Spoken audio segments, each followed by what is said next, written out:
Hey everyone, welcome back to another episode of Rad on Track. Today's guest is Sonic Reacts, a friend of mine and a fellow reactor.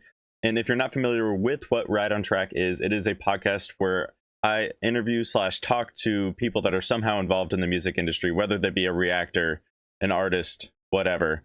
The possibilities are endless.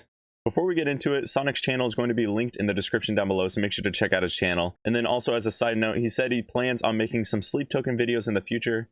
So if you're interested in that, make sure to go check him out. Let's get straight to the podcast.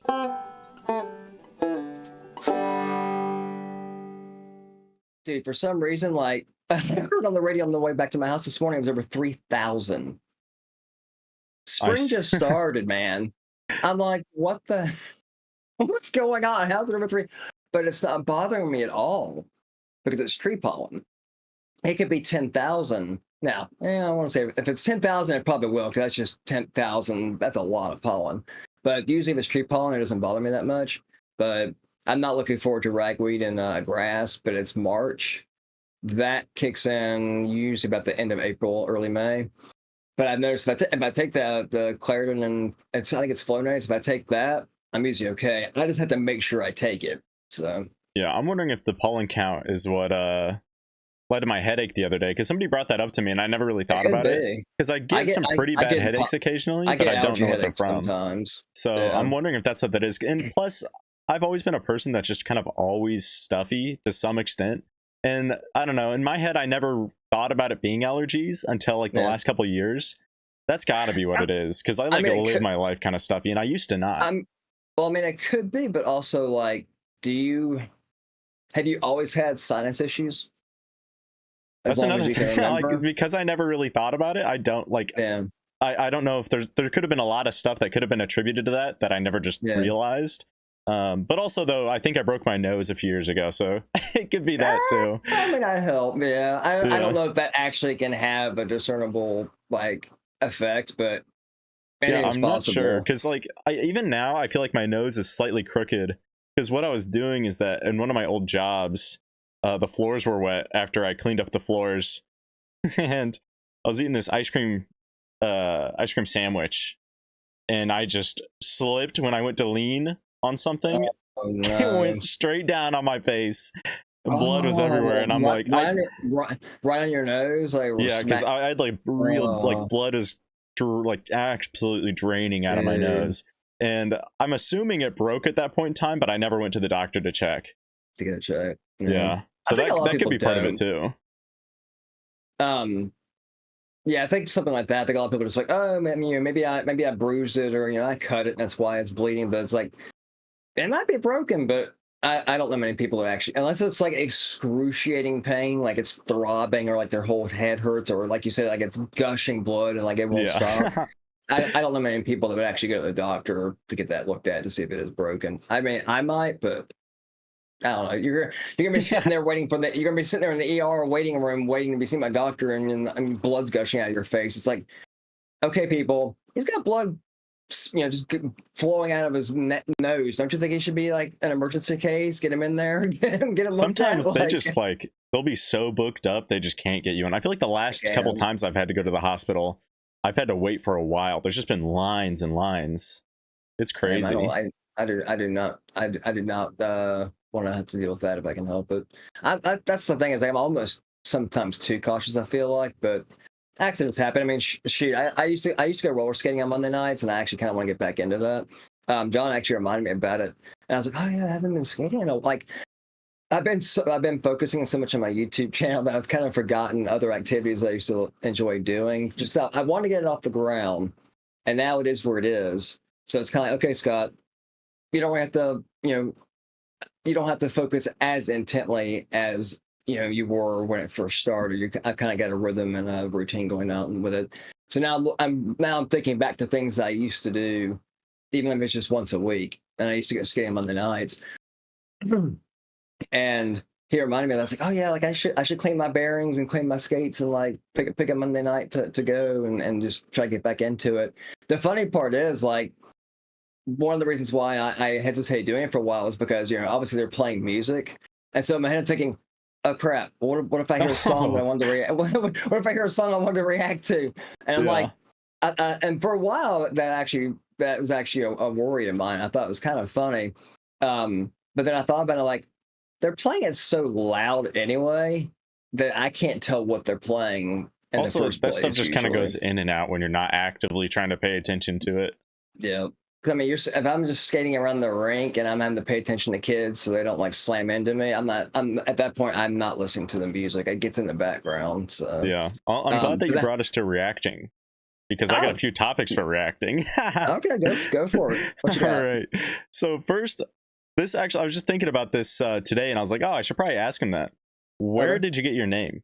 Like Sonic Reacts. Oh, the Sonic reacts. Yeah. Okay, so so the funny part about it to me is that it stems from my username in Discord, Sonic Euphoria.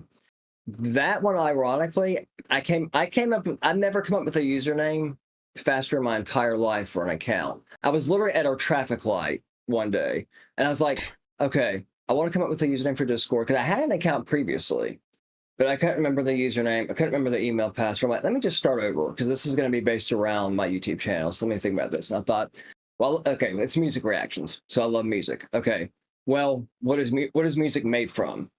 You know, sonic waves, basically, Yeah. the air. So like, okay, well, there's sonic. And like, well, I love music. Well, what is another word for enjoying or loving something? A sense of euphoria. So then Sonic Euphoria. I was like, well, crap, that works. I put it together. Now, the unfortunate part about my channel, and a lot of people have been pointing this out to me, and I actually didn't think about this until I talked to Jimmy and Megan and like all the mods and the studio crew and some other friends. They're like, you do realize that if you use like the Sonic just made sense because Sonic Euphoria. Yeah. So it made sense to use the Sonic for Sonic Reacts. However, there's Sonic the Hedgehog. Yep. I was wondering when that was going to come up, because I went through that in my mind too. I didn't quite think that one through, but I've talked to Megan and some other people, and the thing is, like, I love my banner. I love my profile picture. Like all of it fits perfectly for me. Like I have my friend Brian and his son Cameron helped me design that actually, and Sherry helped me out with it too. Like their talents combined, and me just kind of looking at what they sent me, I was like, dude, that's perfect. That's exactly what I want, basically. Because like Megan looked at it too, and she's like, it basically is perfect in a sense because like I was trying to figure out how Cameron did it. And she knows about graphic design, stuff like this, like thumbnail design. And she looked at it and she's like, well, it looks like he took a plain gray font, or just he took the font, but it's just a plain gray style. And then it looks like he went into a program and like cut holes into it, basically. That's where you get the little rectangles. She said it looks like he cut those into it and then just filled those colors in by with the program with color to make it look like a synthesizer effect. And when Brian sent it to me and Cameron sent it, I was like, dude, that's perfect. That's awesome. Because that's like a studio, like a studio equalizer. So it just looks really cool. Like this, like it's what the sound in a studio generates. It generates the colors in the equalizer, which I thought was awesome. So I have that in place. And so I talked to Megan and Jeremy about it. I'm like, do I need to change my channel? Like, do you think this is going to really be that big of a, because it's discovery. Because I've had people in other Discord servers saying, hey man, I want to subscribe to you. I want to get other people over there to subscribe, but I can't find your channel. Like, where's your channel? So I literally have to give them the entire handle from my YouTube channel, Sonic Rex Official. And then I pop up. They're like, oh, there you are. And they're just like, I'm like, yeah, it's because Sonic the Hedgehog. Like, if you type in Sonic Reacts, it's going to pop up a bunch of Sonic the Hedgehog stuff. But I talked to Megan and Jeremy, and they said that they think part of it is just going to be like live streaming, just getting going live and people finding it and then sharing it. Like that's going to put it in the algorithm more often and for longer. So if the longer somebody tunes into me, YouTube's going to see that. And the algorithm's like, oh, they've tuned in for half an hour. Okay, well they like the live stream. Well, let's share this out. Let's send it out to more people. Let's put it on people's feeds, basically. But also, like, if somebody's looking at my reaction, just like what happens with your channel and Jimmy and other people, they'll see that the person's live. Like, hey, I'm checking out one of your reactions. Oh, wait, you're live. Click, and then in the live stream. Yeah. So I think part of it's gonna be live streaming. One thing I didn't know that was like a shock to me was Megan and Jeremy looked at my channel and they're just like, they're like, how many playlists do you have? And I looked at it and I was like 276. They're like, whoa. They're like, how do you have 276 playlists? And it's because I was saving reactions from other channels of an artist that I liked. So like if I love Gabriel and Hiki, I'm trying to get good at that because it's Enrique, not Enrique. I'm learning through Wolf and through Jimmy that it's Enrique because I for the longest time I see it, I'm like Enrique. I was like, no, it's Enrique. It's Portuguese. I mean, that's how I'd read it every single time. Well, I have, and as, you know, somebody may have corrected me in the comments, but I've gotten so many for his videos that I just haven't seen it. Maybe. But when Jimmy mentioned it, emphasized it, and Wolf emphasized it, okay, and Hiki, I'll get it eventually, you know. But because I love seeing people react to him for the first time and just some of his songs, I started saving reactions to him in a playlist. And they're like, no, you need to put that on another channel. You only want your video content on your YouTube channel because otherwise the algorithm looks at that and says, oh, you're like a common viewer, basically. Like you watch other people's reactions, but you don't have your own content. So therefore, they're not like pushing my stuff out. So I've literally been spending like the last month practically migrating videos over to an alternate YouTube channel. And that one I actually have music reactions. I have video game reviews, stuff like that. So it literally is an amalgamation of stuff. And they're like, that's fine. That YouTube's not going to care about that. At least you have it somewhere else. The only problem, and this just sucks, the way YouTube works, I tried saving an entire playlist on that alternate channel. And I did the first one and it worked. I was like, okay, cool. It put, 35 videos over there. I tried to do a second one. The first one disappeared. And I was like, wait, what? And I shared my screen with Megan. She's like, let me see what you're doing. And I was like, okay. I created a link for the playlist in my Sonic Reacts channel, pulled it over to my alternate channel, pulled it up, and I was like, okay, there's a little icon to save the playlist as as a playlist. I did that. Okay, let's save the playlist. Cool. Click the playlist tab. There it is on my channel. Cool. Went back and did another one. When I did that same process, that first one I put on there was gone. It would always show the most recent one. I was like, and I looked at it, I was like, am I seriously going to have to save every single video one by one for this to work? And she's like, I think so. And I'm like, are you kidding me? Because I looked at my Gabriel and Hiki reactions. I have over 1,000 videos in that one playlist. I wonder if there's like a website or something that'll auto convert it or something. I've been tempted to look for it because like you might be able to private the playlists. I mean, I have a couple playlists on my channel that I just private so they're not viewable. Well, that's the thing. Almost all of those playlists that are other reactions from people, all those are private playlists. But the fact that they exist on my Sonic Reacts channel, that's what the problem is. Because the algorithm still sees those. Interesting. I didn't know it really cared about that. Yeah. I mean, and to a certain degree, it kind of makes sense to just clean it up and not have that stuff on there because there's no reason to have them on there. Not to mention, like, I'm at that point of my channel, just like with yours, where you're putting new artists on your channel. Well, come to find out, from my own Sonic Reacts channel, there is actually a limit. There is a cap placed by YouTube on how many playlists you can have on a channel.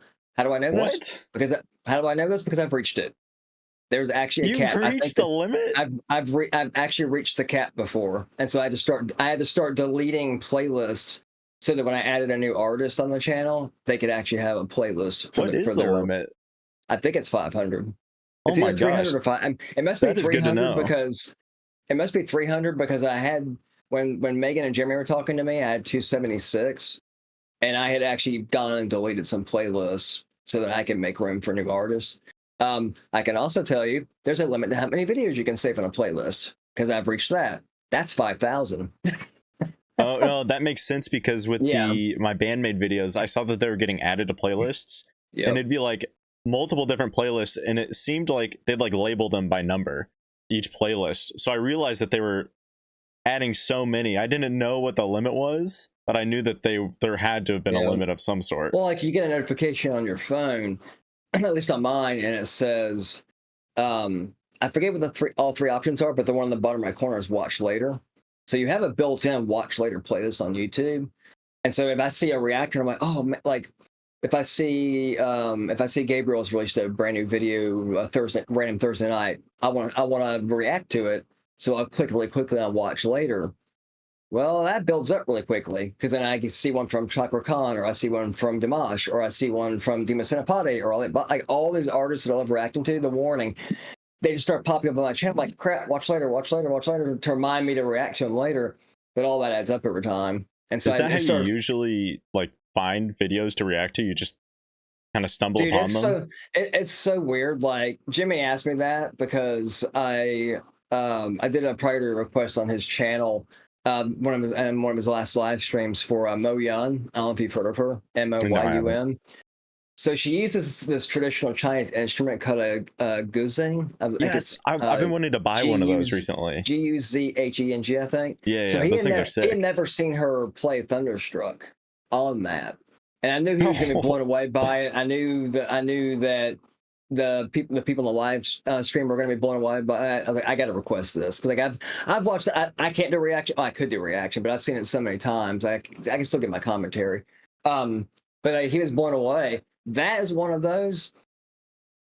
Dude, I went down a YouTube rabbit hole for like I don't know how many hours one night, and at some point that popped up, and I was like, and it's got millions of views. I'm like, what is this? And it was like 3 a.m, and I was just like, I'm still awake. Let me click on it. I was just like, what am I watching? And it just blew my mind. I just sat there like in disbelief, like, what is going? How is she doing that? You know, all these different thoughts. And then I'm like, okay, whenever I join somebody's live stream, at some point, I'm requesting they react to that because I want to see the reaction to it. So I requested it for him. I don't know if Wolf has seen it. Have you seen that one? No, I haven't. It sounds cool though. It reminds me of those two cello guys. I may have to hop into one of your live streams just on purpose to one day deliberately to do that, like just for that purpose. Like, oh yeah, that'd be sick. You gotta check this out. Like everybody in your chat needs to check this out. I mean, she's done a lot of covers, but I think that might be her most watched. It's just like what she does with that instrument. I've never seen anybody play that song like that, and just what she does with it. Because in his reaction, it's not any spoiling it. Jimmy basically was seeing her fingers, and the way she was playing it was like basically how you play a banjo. Yeah, they have she has like 3 finger picks per hand. Metal picks. So she's doing that with her fingers. So she is doing that, but then she's doing other stuff on top of that at the same time. But I was like, how are you doing that? How did you like? It's so insanely creative and just like honestly kind of mesmerizing. Like I literally just sat there with my mouth open when I watched it the first time. Like I can't believe what I'm watching. How are you doing that? How did you figure? All the same questions that go through my mind when somebody like Ale Bada, I'm like, how did you figure out that you could do that? And I think for a lot of artists, it's just trial and error. It's experiment. Like, just want to see let's see what happens. Let's see if I can do it, and let's see what the effect is. Do I like it? Do I not like it? Do I want to keep it? Do I want to try something else? You know, that kind of thing. But so now that you haven't seen that, and you've confirmed me you have not seen that, I need to request that in one of your live streams. Yeah, I wouldn't mind. That's gonna blow your mind. Especially because, like I said, I just started looking into the Ghuzengs because I was like, that'd be a cool instrument to own. I don't know if it's just because it happens to be another string instrument with finger picks that's making me want to play it. Well, but they sound so pretty and they're so unique with how like you like push and pull on the strings on one side of the bridges while you're finger picking on the other. It's so crazy. Cool. Well, it's funny because when Jimmy was reacting to it, I saw people in the chat commenting, and they're like, man, that's so beautiful. Like I've heard the instrument before, but I had no idea what it looked like. The thing's so cool. Like I was like, yeah, I've heard it before in different foreign language movies too. And I'm like, what is that sound? But I didn't know like how to look it up. Because like, how do I explain a sound to Google? You really can't, because like, you know, I don't know how to describe it. Or, you know, and unless they mention it in the soundtrack at the credits at the end, I'm like, well, how am I supposed to find that? Now there's Shazam and stuff like that. So if I played it, I could probably Shazam it and see what pops up, and then it might tell me it's on the Ghuzengs, but it might not. Yeah, what I did But is I just looked up like traditional Asian instruments, there and you then I go. went through a list Dude, and then found there's one. so many of them. Yeah, I well, swear, like it's like there's a it's lot, but they're kind of like in basic categories. There's like the single that's string true. instruments, and That's then true. there's the drums, and then there's like the alt string instruments. I don't know. There's like three main That's categories that I fair. was seeing. Yeah. Yeah. Yeah. I mean, everything kind of falls under an umbrella category. Yeah. I see what you mean. Yeah. I see what you mean. That's true. Yeah. I mean, there's a lot of them, but yeah, a string instrument is a string instrument. So it's just a variation. It has a string somewhere within the design of it. I was Yeah. trying to And think of then a once you're word. able to kind of separate the Japanese from the Chinese instruments, because there are a lot of similarities I find, but like they are There are kind some of distinctive. differences. Yeah. Because Yeah. like I feel like the Japanese ones are almost more twangy and are a little bit more harsh in sound. Like when you get to the I forgot what it's called, but it uses like a big wooden pick to play. Have you seen one of those? Really? Yeah. What's it called? You know? Oh, that's gonna bother That me. I can't remember what it's that called does off the not top. sound Oh, familiar. a bimwa, a bimwa. Let me look it up really quick. Okay, I've never heard of Bimwa, that before. So it's a traditional Japanese instrument. biwa, biwa, and it uses like this giant wooden pick. It's really really cool.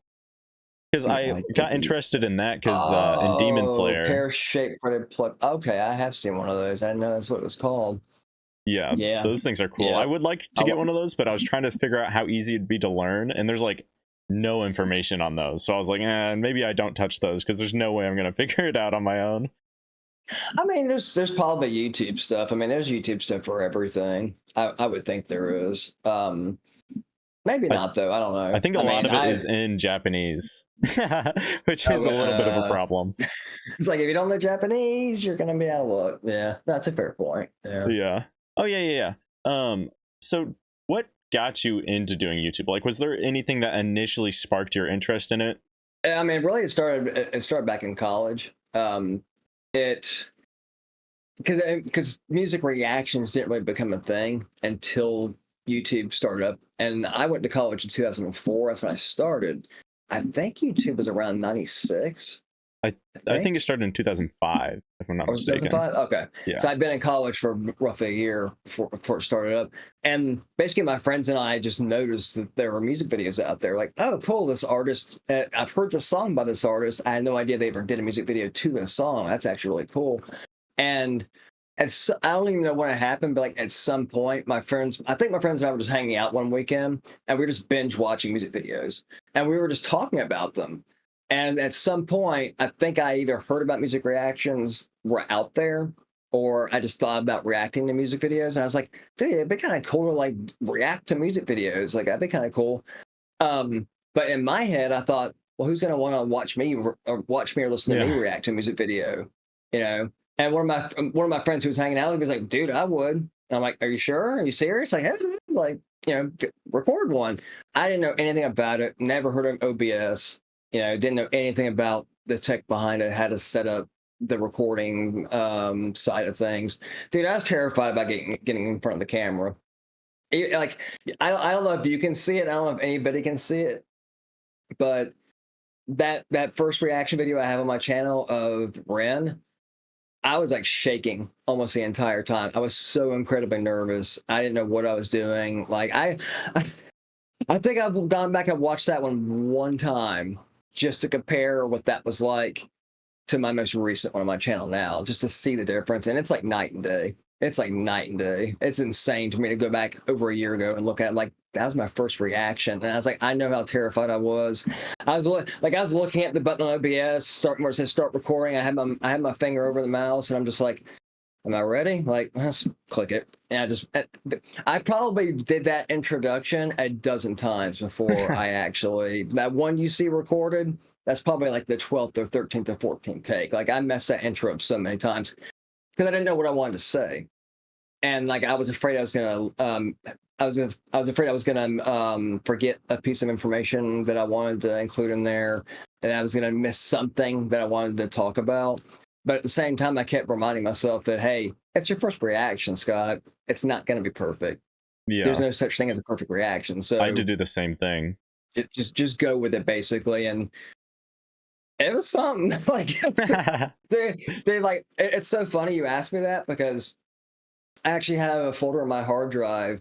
The the first practice videos I ever did for my channel were for like 2 or 3 Shinedown songs, just because I knew them, but I had never commented on them. So it was kind of this test of like, okay, let me act like I'm doing a reaction to this. Let me see what I can come up. Let me see what I notice and what do I come up with to talk about. And I mean, I'm kind of glad I did that actually, because number one, it gave me practice, but two, it also helped me identify like what parts of a song or what parts of a video I pick up on. You know, if it's a visual element, well, what part of the video am I picking up on? What catches my eye usually, or what is it about the music that I hear? Or it kind of gave me practice also to like find words to describe things. So if I Yeah. hear a sound, okay, I heard that, but can I describe what I just heard? Because somebody else might have heard it too, but they might be thinking, well, you know, how can I describe what I just heard? What did that sound like? And I can say what I think it sounds like, whether somebody else has the exact same experience or thought. You know, obviously that's up to them and their ears and all that. But and it's interesting because I had somebody comment on a Dimash reaction I did. I forget which one it was, but they said I must have watched hundreds of reactions to this performance. You're the only reactor that caught whatever it was. And I'm just like, Oh, I read neat. the comment and I'm just like, are you serious? I was like, dang, like I just happened to catch it. You know, I think I responded back and I was like, hey, it's surprising to me I was the only one, but if that's the case, that's cool. I was like, I just happened to catch it. You know, Yeah, it's I just one of find that those sometimes things. it's hard to come up with the right words to describe certain sounds. Like the other day, I was Yeah. just doing a reaction recently where there's like a syncopated sound, but I didn't know what that word was at the time. And somebody in my comments left that word there, and I was like, oh, that's a perfect way to describe this sound that I'm Um, hearing. It where it's like the words are essentially offbeat from the production, Offbeat. so it's Dude, like a weird I love delay. syncopated sounds. I don't know what Yeah. it is. Yeah, Like, it sounds super um, cool. It's like trippy too, because it takes your brain like a second to really like comprehend what's happening. It's a really yeah, interesting sound, and I just yeah. 2 songs within the last like week I've heard that have done that. When I almost never get to hear that, it's so weird. Well, and I noticed like over the years that like not all bands do that. So like I appreciate it when a band does make that choice to do that. Because I mean, everything they do is a choice. They make a choice Yeah, of what note they're going to play, what chord, how they're like, what time signature they're going to play, and what tempo, all that. So like, and honestly, because it's so rare, at least from my experience, when I hear a band do it, it throws me off. I'll hear them do it. yeah, And I'm like, whoa, whoa, whoa, whoa, whoa. I was like, oh, that was so cool. Like, you know, I look in the camera, like, did you guys hear that syncopated beat? Like, I haven't heard that in so long. So I'm like, I go back like 30 seconds. Like, I gotta hear that again. And I hear them going to the guys like, dude, I love that sound. Um, I wish more bands would do it, but I understand it's their song. You yeah. know, And it's one of those things. I feel like if it was done too often, then it would kind of lose its like what makes it special. Because I yeah, almost I agree. never hear that. Like I thought it was crazy that I heard 2 songs within the same week. After I can't even remember the last time I've heard a song with a syncopated rhythm, or just yeah. Which two did you react to where you heard it? I'm It curious now. was a Sleep Token song. Oh, I wait, don't remember was which it? one. I was gonna say, was that which? I was wondering which album or which song it was I that you heard think it it was from. on. I'm trying to think because I just listened to the last 2 albums. I think it was the I newest one Oh, that did it. Emergence. Oh, I still need to react to that. Oh, is it? I actually wish I could have joined your live stream for the all 3 albums that you did because I wanted to see. I mean, I can go back and watch them obviously, but I wish I could have been there live to see you react to those because like I miss Sleep Token and like I do plan to do Emergence. I saw it drop. I'm like, man, I want to react to that. Um, I've reacted to the first one on my channel, and I actually have the files from a collab reaction for the third album. The only reason I haven't uploaded those is because I wanted to do the second one, and I technically did, but the files got lost somehow. So now I'm Yeah, like, okay, well, I might as well just re-react to them and let everybody know, hey, I actually have previously reacted to this, but the files got lost somewhere in transfer, so I'm doing it again. Because like the sleep, and I don't mind doing that at all with Sleep Token because I've listened to a song. I've listened to "Take Me Back to Eden," dude, probably 100 times, yeah. and I hear stuff that I didn't hear the first time. the It's 100th a time. complex Like, album. it's- Like there was something that I noticed actually that I thought was interesting because it's similar to what you said about the Inhike song, where somebody said that you noticed something that nobody else had. There Yeah. was at the beginning of the song Vor, there's like a bunch of eating sounds right at the very beginning, and I caught it, and like everybody's like, "Wait, no, there wasn't." How did you like hear? How fans, did you and then hear I went that? back and I'm like, Yeah. "No, that it's That's they're what eating somebody. It's gross." and honestly, like sometimes I think it's the earphones we're wearing. Like that's one reason It why I probably swear by is. these. A Why I lot of swear people are by on their these phone. headphones. That too, yeah. Like these headphones, I don't want to say found by accident. Like I did a whole bunch of research because I had like a $20 pair of Sony headphones that you can buy at Walmart, and they were fine. Yeah, they worked. But I was looking for something that had a wider frequency of sound, so I could pick Yeah. up better bass and better higher notes. So I was doing a bunch of research. Turns out JVC had a pair, and so I read a bunch of reviews. I'm like, oh, I'll give them a try. They blew my mind. I was like, most comfortable headphones I'd worn, great frequency response. Like they were so good. Dude, these blow those away.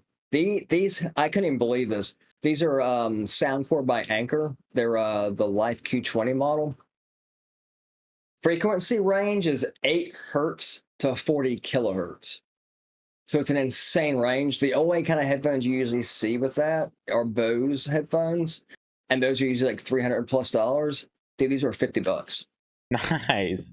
And I was like, are you kidding me? Like, it's all memory foam, but like what I wanted were the drivers, the magnets and drivers, and then that frequency range. Dude, I swear to you, I pick up on things because of that. I'll hear something 100%. while I'm reacting to something, and I'm like, "Oh man, did you hear that?" And I'll hear I feel like I hear the channel separation easier too. So I'll either hear the panning, or if I hear something just over here, I'll hear it better in these. I swear by these. Like I actually bought a second pair just to have them on standby when these crap out one day because I Yeah. love them so much. I'm like, shit, for $50, why not? I think I got them from Amazon or something. I'm like, I know they're going to change models and that kind of thing, and maybe I'll get a newer model one day. But I love these. So Yeah, I'm but, I mean, actually I've on had my people. backup pair right now. What brand are those actually? These are Biodynamics. They're the brand that I've been buying. Yeah, they're I've heard of studio that brand. headphones. So these were I've like, heard of that. I think when I bought them, they were more expensive. I think now they're like $200, but I only used them like once or twice 4 years ago, Okay. 4 or 5 years ago. And then, but I was noticing my old ones, they're also Biodynamics, but I'd use the hell out of these MMX 300s. They kind of sound like they're going a little bit flat, but like there's something that's failing somewhere. Off. Yeah, so I started just wearing these, and I'm not like huge on these because they're open back, and I usually prefer closed back. Oh, But because they're open back, they sound so much better than like a closed back headphone does.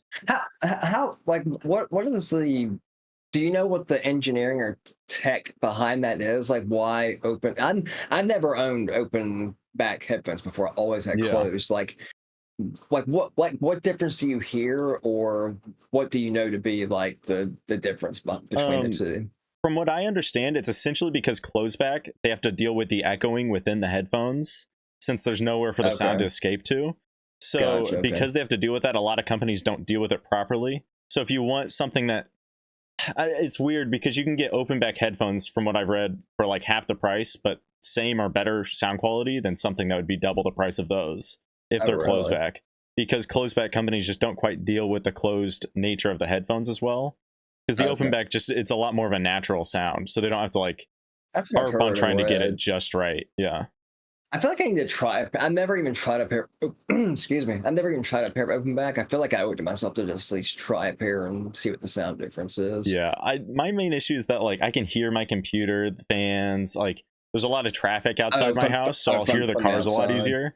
So eventually I'm probably just gonna go ahead and spend another few $100 on another closed pair or closed back pair, just so I can block all that out again. But I mean, these do sound really, really good. But like those are open back, and the other ones you showed me, or were those closed back? Yeah, these ones are closed back. Those are closed back. So like between those old ones you're holding and the ones you're wearing, like what difference have you noticed between those two since they're both the same brand? I'm trying. Okay, so it's kind of hard to compare them just because I'm pretty sure these ones have gone flat. That or I just started to notice differences. I'm not really sure, but I feel like these ones I am hearing a little bit clearer. of course you get again all the background noise, which kind of interferes with it a little bit. But despite Okay. that, it does feel like I'm hearing, like when I'm playing a video game, I can hear where things are more closely. Like the sound stage is better. Um, That's what I've heard, man. yeah, these ones though, personally, I don't. These ones are a little less comfortable, I think, than the closed back ones are. Ah, I don't know if okay. that's gonna. Oh, I don't that's know if that's a interesting. trend between all open backs, since these are the only ones I've owned. But I Is can there say that is every there closed back is there pair a I've owned has been specific comfortable. is there a specific aspect to the headphones that you feel a difference with the comfort? I'm kind of curious because I know These ones are the the ear cups and muffs. Yeah, the actual cuffs are kind of it's more the ear sturdy. cups. I don't. Yeah, it's like there's more pressure or something. I don't know. Oh, It's kind of maybe okay. not. Yeah, No, I'm not. pressure's not the right word. They're just really firm on my head. Like I can feel them Gotcha. kind of crunching in a little more than my other ones. Like they're not Gotcha. as soft, I guess. Okay. No, that's important. I mean, if you're gonna wear headphones for hours, you want them to be comfortable. Yeah. Exactly. But yeah, you were talking about how you went from the the other headphones into your new ones. Just in, isn't it like you just don't want to go back after that? Because I've kept on just upgrading my headphones to better and better. Because it's so Yeah. hard to want to go back to some crappy headphones when you've got to experience the greener side of the pasture. yeah, like you're used to it, and like I don't, no, I can't, no, I love it too much. Like you can't convince me. Yeah, I'm not. Well, because like I have friends that have that brand. I've known friends that have the HyperX. I had friends that have used Logitech. Like you name the brand, I've probably known somebody that's used it before. And what's so funny is that I know very few people that use this brand. People. I actually had somebody ask me one day, like, "What kind of headphones do you have?" And I told them, I'm like, "What's Anchor? What's Soundcore?" They really? never heard of it. I had never heard of it either. And the funny thing is, they're known for their cables. I never knew they did headphones. I was like, I know about Anchor like charging cables. They're everywhere. You see them everywhere in the stores.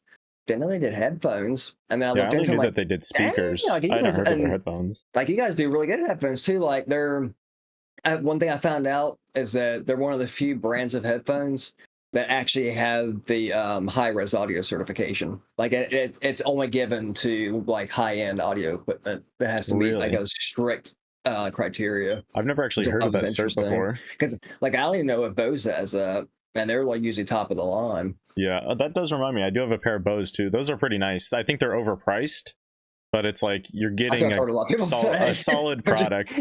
Like I will say Yeah. they're the best sound canceling headphones I've ever owned because they're just a Are they? Bluetooth pair. Yeah, I Okay. forget exactly which like what the brand number is for them. I think it might be something 300 as well or 200. Okay. But yeah, they're like I wore them in an airplane and it blocked out the engines completely. Like I couldn't hear Really? anything. They're really nice at sound canceling. I think they've That's nailed impressive. that. Yeah. I will say that's impressive.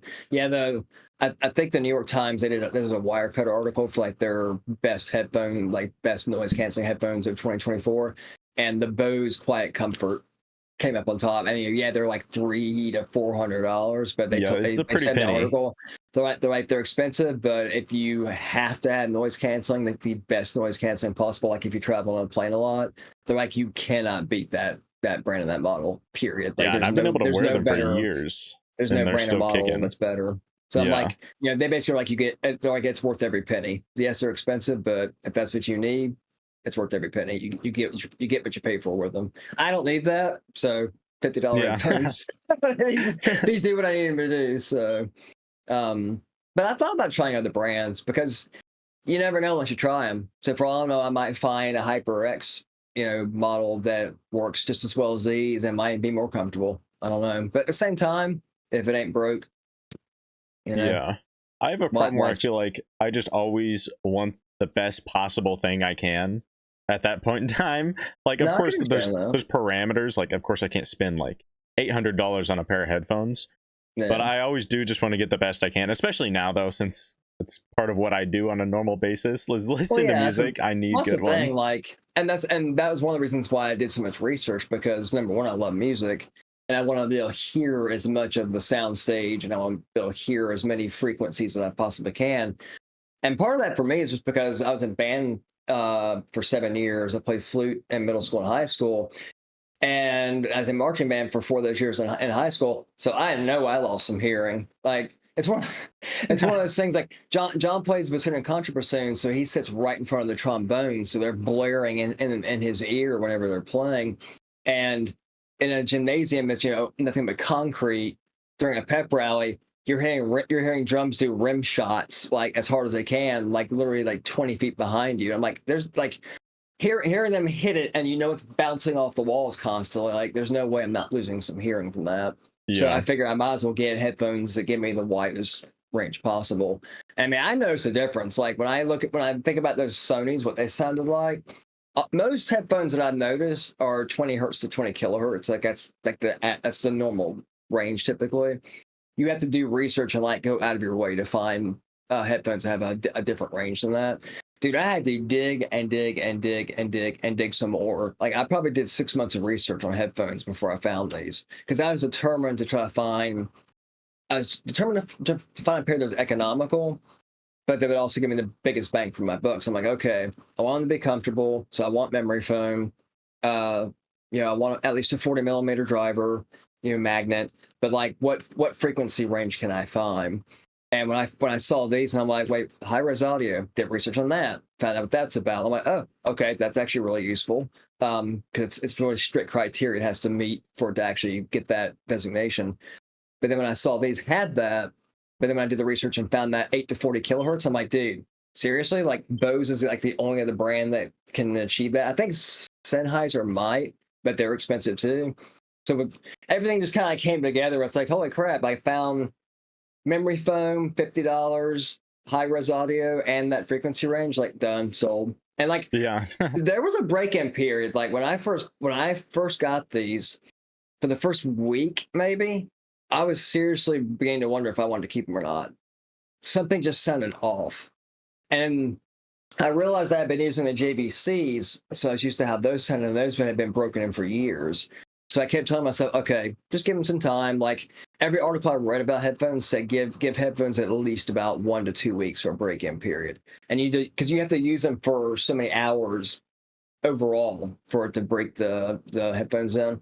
So I was like, Yeah. okay, I don't use them all day, but I use them several hours a day. So yeah, I'm gonna give it a week to 2 weeks.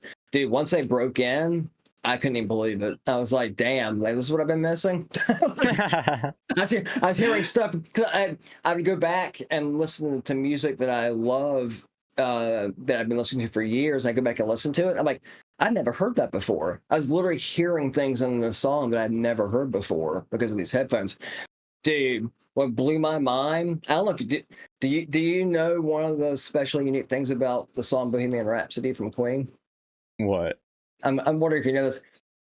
It is actually regarded by sound engineers as the best song to use to test audio equipment. What? It has Really? it has basically like almost every frequency range you want to be able to hear, and it does panning, and it does like any high frequency you need to be able to hear, it's in there. Any low bass you need to be able to hear, it's in there. It has panning, like any audio effect that you would want to experience in audio equipment. That's what they recommend. That is the Man, de facto song to listen to is Bohemian Rhapsody. I guess that makes So sense. Like in retrospect, when I'm thinking about it, there is like a lot of range in that there's a song. lot of stuff going on, yeah. And Yeah. like when I put these headphones on, I was like hearing stuff I hadn't heard before. And same with like it's because of that, it's one of the best things to test like a surround sound system because you hear the audio in different channels. Like it's correct. I forget where I read that, but I think I actually did a Google search and it was like best song to use to test audio equipment. Bohemian Rhapsody came up. It was like the number one song recommended for it. It was everybody's like, yep, Bohemian Rhapsody, that's the one to use. And I was like, okay, I love that song anyway.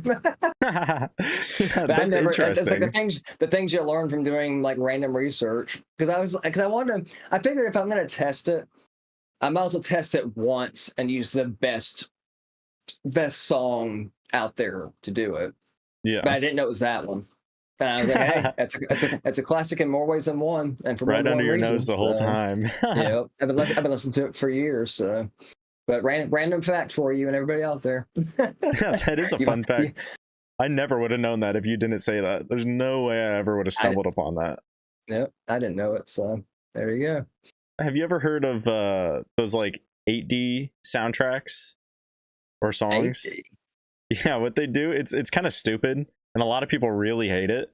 But I think it's Okay. interesting when you have nice headphones to listen to it. Essentially, what somebody does is that they kind of mix and master a song slightly differently, so it just spins around your head when you're listening to it. So like you can hear it circling around your headphones. And Really? yeah, people hate it I've because it never kind of heard ruins that. what the original intent Oh, was with of a it. song, because it kind of Okay. crapifies it a little bit. But it's a really interesting sound that I personally really like, where it just circles around your head. I've never heard of that. What song is a good example? Just so I'll be able to pull it up later. Now I am Um, curious. there's this song by Joji called "Fear and Misery." I think somebody made an 8D remix of that. That's just one that I don't know off the top of my head. But you can Oh, search up okay. like 8D for a lot of songs, and it'll pop up. So 8D remix. Or Because just that's funny. 8D. Because it's actually a musical artist called 8D. Oh, really? That's interesting. Shout out to 8D, I guess. I was gonna say. But I'm saying, oh. Now that's interesting. When I put in, okay, so I put in 8-D audio, Yeah. and there's an 8D audio musical artist. But then in the overall Google searches, when it does say is created by combining equalization techniques, panning, and effects. I have never heard of that before. Yeah, it's kind of weird. I'll have to look into that. It's probably a How did hot you take find? that I even like it. How did you find out about it? Actually, I mean, I'm 47 and I've never heard of that before in my I entire think it's life. relatively I'm new, like, so that makes sense. I probably just stumbled upon it, to be honest, while listening to okay. music on YouTube. I probably just saw 8D and I was like, what the hell is What that? is that? Yeah, and I clicked on it and I'm like, oh, this That is makes sense. interesting. Because to me, it almost feels like you're like at a concert. Just because it Really? has like, The way it sounds. yeah, it's so weird though, because like, of course, you're not going to hear something spinning around you at a concert, but just because it feels like it's at a distance spinning around you, it just gives off that feeling. I don't know if they just increase the reverb a ton. I imagine that's what they do when they set it to pan back and forth between your headphones. Okay. But Dang, yeah, it's definitely you got me weird. intrigued Yeah, You it's got me intrigued. definitely I'm recommend gonna checking check it out. out.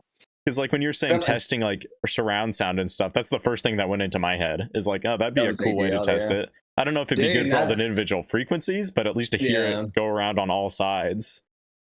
No, it's interesting.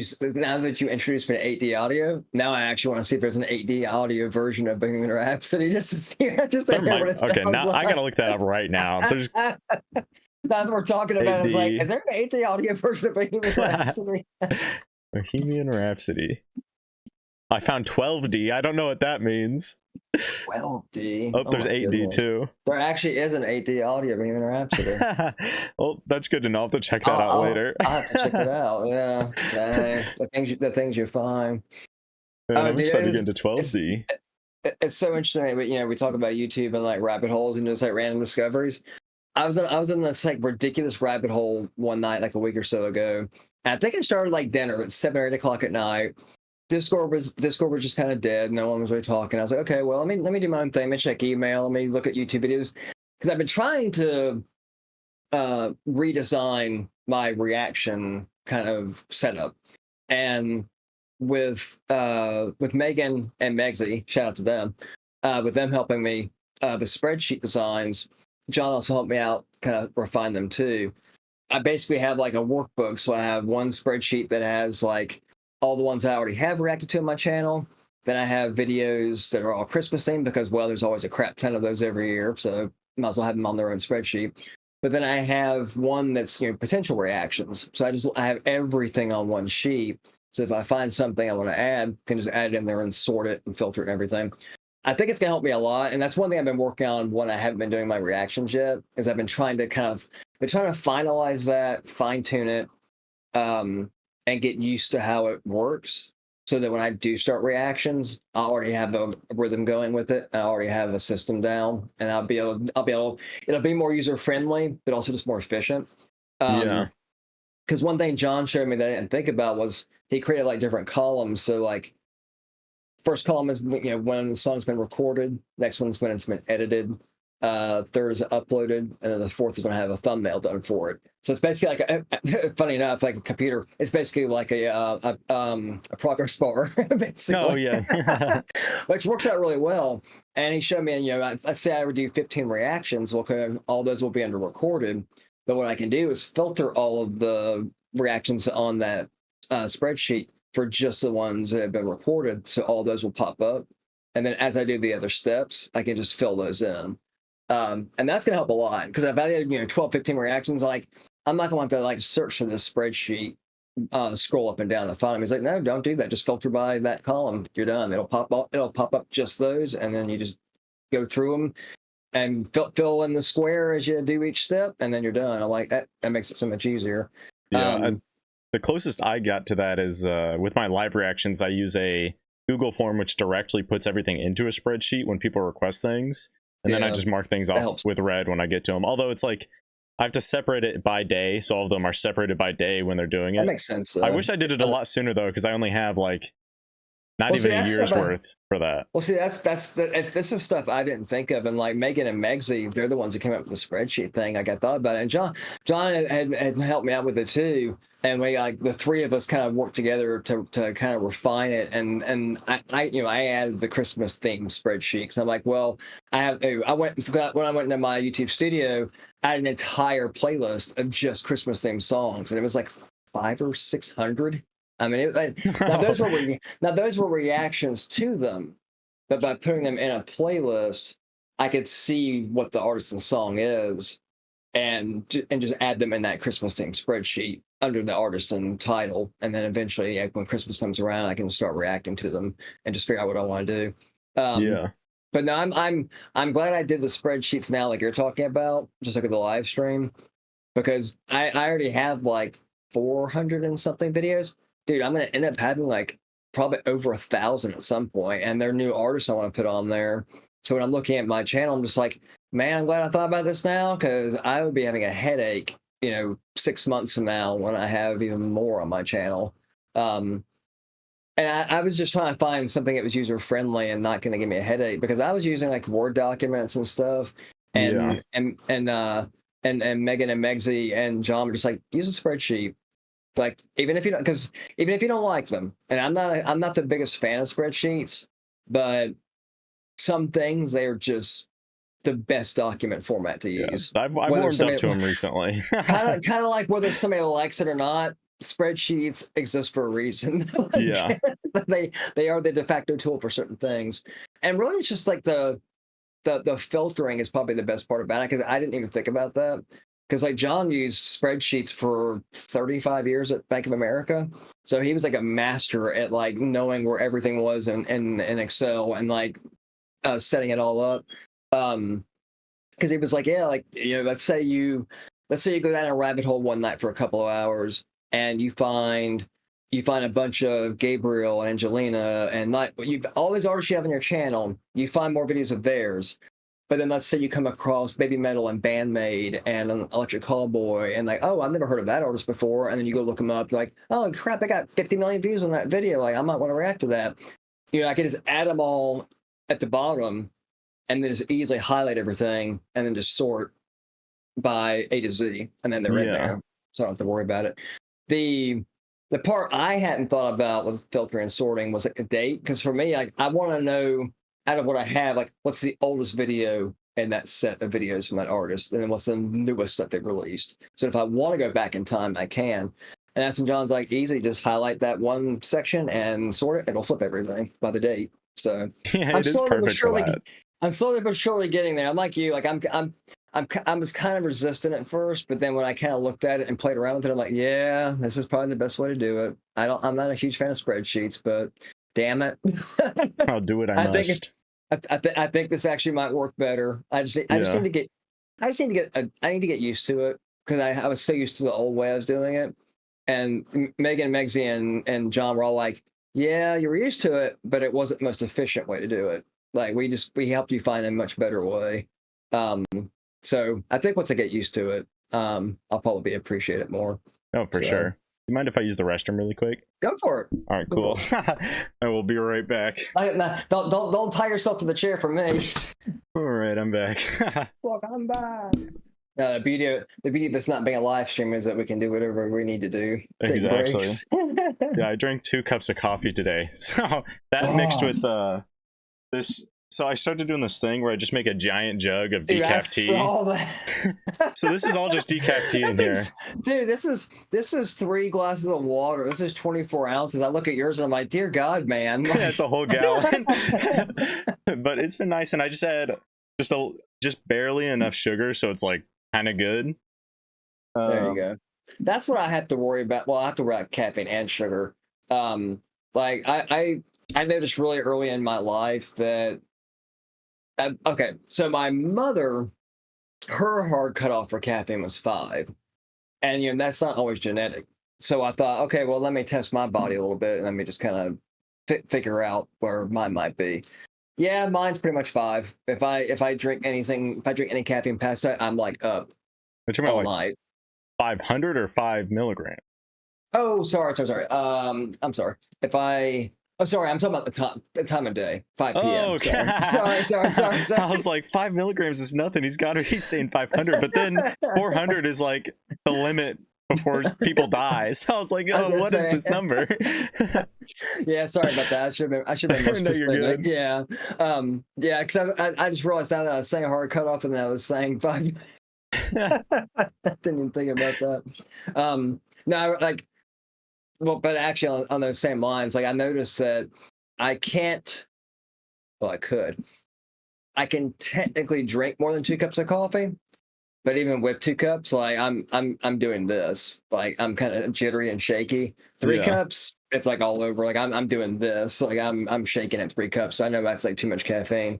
Yeah, I have like some sort of medical condition or something, so I always shake. So then, like, if I drink a bunch of caffeine.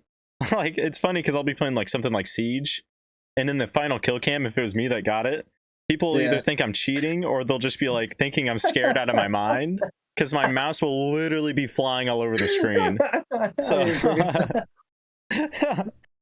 it's always awesome. I can hear somebody right now in voice chat. I call hacks. You're cheating. Yeah, and then it's like. They can't believe that I'm not cheating because, like, if I pull off some crazy play while doing that, they're like, how is he doing this? I didn't even think about that. It makes me wonder if anybody ever played against an FPS was having that happen to them. Now that I think about it, I've had people do stuff in Battlefield. I'm like, you have to be cheating. You have to be. How did you do that? Like, you have to be hacking. Not necessarily, apparently. It could be what you experience. So, yeah, 5 p.m. is like my hard cutoff time. And then like 2 cups is like my max, basically. Any more than 2, and I'm going to the bathroom constantly. Yeah, I wish coffee didn't hit my stomach so hard. Like I'm just in and out all day if I drink more than one. Well, it's very acidic as part of the thing with like coffee for me. Like I don't necessarily like. It's funny. I don't really like the taste of coffee. I like the taste of everything else that goes in it. So I like the sugar, I like the creamer and everything because it makes the coffee palatable. Oh, I feel like that's a lot of people though. I know a friend that I met in Battlefield, like back up in 2008. Dude, he drank his coffee black every day, and I'm like, oh hell no, I can't. That would tear my stomach if I did that. That's like I used to do that. Yeah. I don't. He's the only person I knew that could do that. He black his coffee black and a cigarette. Like and a cigarette, of course. And just like, which is so funny because John jokes with me that that's what they call a Bohemian breakfast: 2 cigarettes and a cup of coffee, basically. That's nothing nutritious, but you get your caffeine, you get your nicotine hit. So yeah, I used to add, like most, I'd add a splash of milk. Other than that, it was just black. I did that for probably a year or 2, and then I was like, I don't care that much anymore. I'm just gonna add the sugar, add the sugar, creamer, whatever else. Do you have a favorite flavor of coffee, or do you do flavored coffee at all?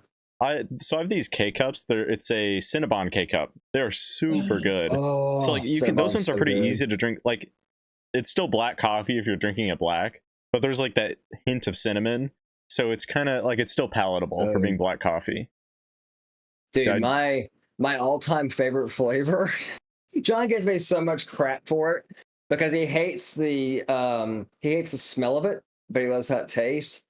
It's toasted marshmallow mocha.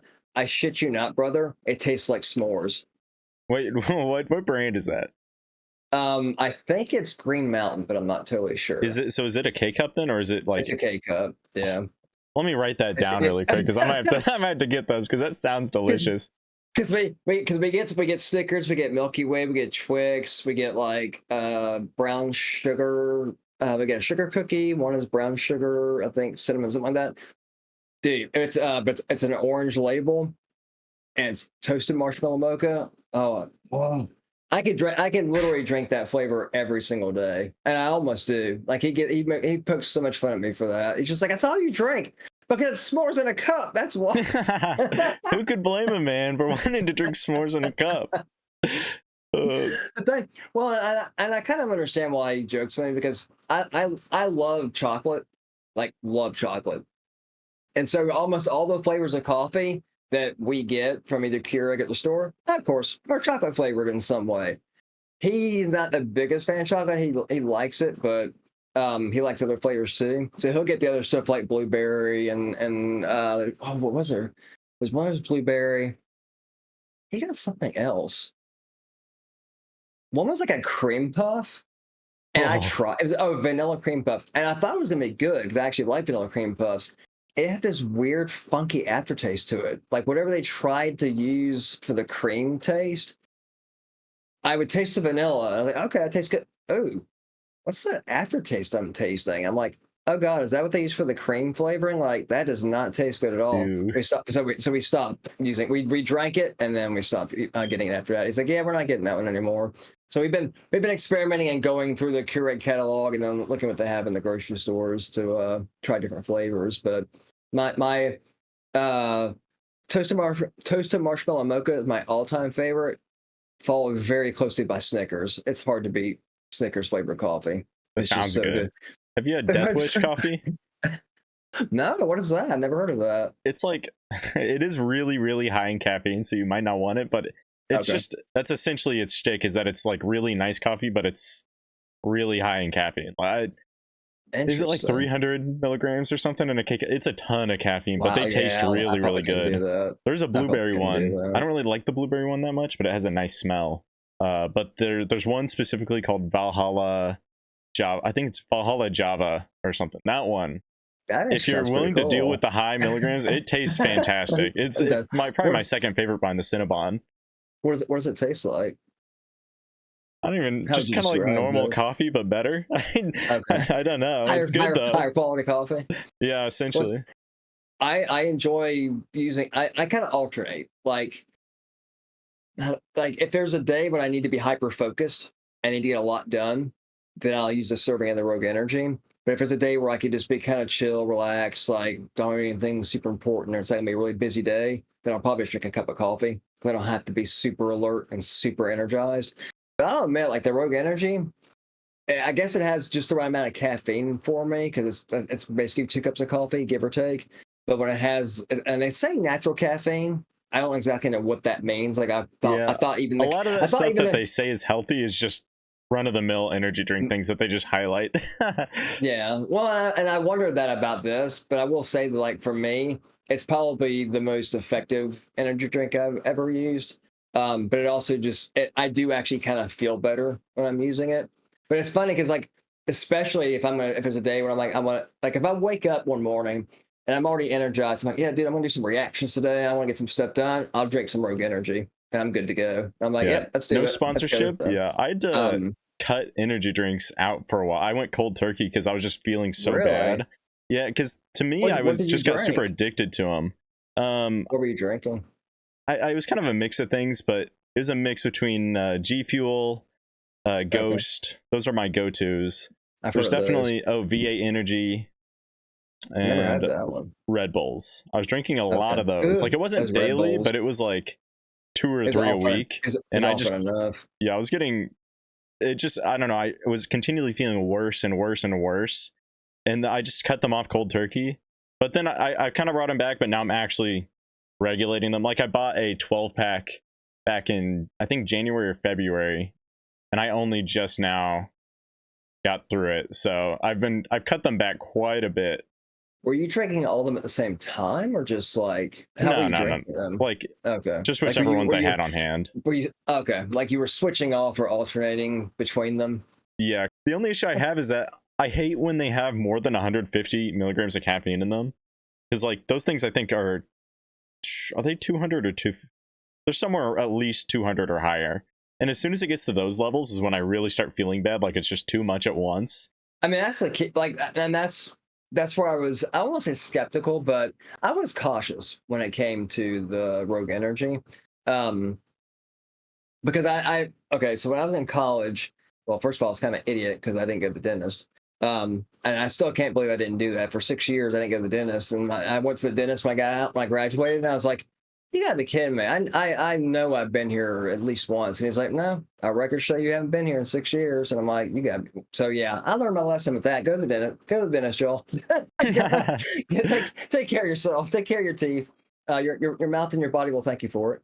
But in college, I alternated between Monster Energy drinks, Mountain Dew, which dude, Mountain Dew, Code Red. Oh, there are days when I still actually kind of miss that, but I'm like, I won't go back and do it because I like I'm older now, so my body does not process sugar like it used to. To the point where like it's so weird to me. I'll look at a food label now, and I'll just look at it like I looked at a can of Coke one day, and I was like, "There's 40 grams of sugar in this thing," like, and one can, and I almost couldn't like fathom that I was drinking that I was putting that in my body. But sugar just affects me differently than it used to. Like I literally feel that like sugar spike, that surge of energy from the sugar, but I will crash like so hard like an hour later from Yeah, it. I hate that they started pushing that there's no sugar rush, and I'm like, no, there 100% is. I refuse to believe that there's no sugar rush or sugar crash, because I felt it. I feel that. I want to ask them who they got that information from. Like who did you give a taste test to and they Some told you 5-year-old. that? Yeah, I was gonna say who told you that there was no sugar rush? Because I don't believe you. Yeah, like Yeah, it they should have affects like a team of kids telling them that there's no sugar rush. Yeah, telling their parents like I didn't feel anything. It's like sure. You just want your parents to buy it, sure. Want candy before bed. It's like a Mountain Dew, like the Mountain Dew Code Red, like they're 20-ounce bottles. It's either 16 or 20. And it was like I looked at the sugar, like one serving was 8 ounces, but it was like 40 or 50 grams of sugar I'm in pretty there. sure Mountain like, Dew is especially bad. Like there's like so much sugar and so many calories in Mountain Dew. It's crazy. It's ridiculous. Well, and it's so full of citric acid. Like, dude, I should have known better. I should have known better. I literally went on YouTube one day and found, I don't know if a friend found it or if I found it. There, you can go watch on YouTube. There are videos where somebody will put an actual human tooth, a molar, because molars are our biggest teeth. They'll put a human molar tooth in a glass of Mountain Dew, and it will completely dissolve. It just eats the tooth completely. It's gone. That being Like said, they're delicious.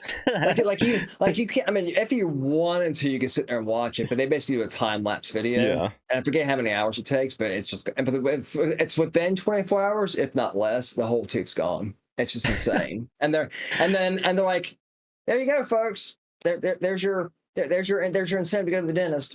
How do But those people in the mountains only drink Mountain Dew? I don't know how they do it. What is it, Appalachia? Yeah, I think it's Appalachia. Appalachia. I mean, everybody has their secrets, I guess, man. I mean, I talked to my dentist when I went and got a cleaning, and I was just like, hey, I do enjoy energy drinks every once in a while. I enjoy coffee. Every once in a while, I have a soft drink, but I don't want to have any more cavities if I can prevent it. Like, what do you recommend? And my dentist was, the hygienist and the dentist were both like, we're never going to tell you can't eat or drink something, because first of all, well, it's not for us to tell you that, it's your life. But if you're going to choose to eat something that's got a lot of acid in it or sugar, like all you have to do really is make sure you rinse your mouth out after you drink or eat it, and then just make sure you brush your teeth at least once that day, like before you go to bed at night, so that the bacteria doesn't get to it. Like other than that, you're fine. Like don't feel like you can't drink a soft drink or you can't eat a candy bar. Like we're not going to tell you that. Just Yeah, I make like sure you're to clean. chew gum. Just make sure you're Like, cleaning your teeth. Rinse out what you can, and then just brush your teeth, and you should be fine. So yeah. I buy like it's like xylitol. I think is good for your teeth and helps like after you eat something or drink a maybe soft something. drink. Chew Dude, xylitol gum. my parents swore by Trident chewing Tried gum. it. They swore. It's dude.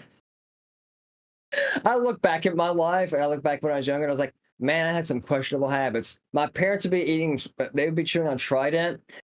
I'd be over in the corner trying some bubble tape or some, Big League Chew Oh or heck yeah. some, double bubble. Like I'd be over there with the super sugary, sweet candy and bubble gum. They'd be over there chewing on their Trident, and I'm like, yeah, you have fun with that over there. I'm gonna be over here.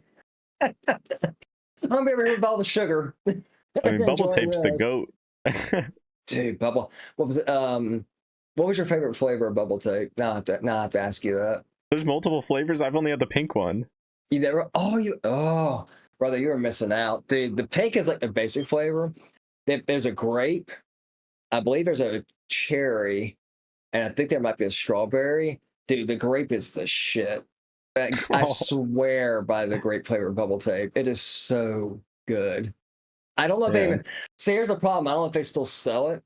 You don't see it in like grocery stores, but that's just because most grocery stores sell the most recent and like current, like new candy.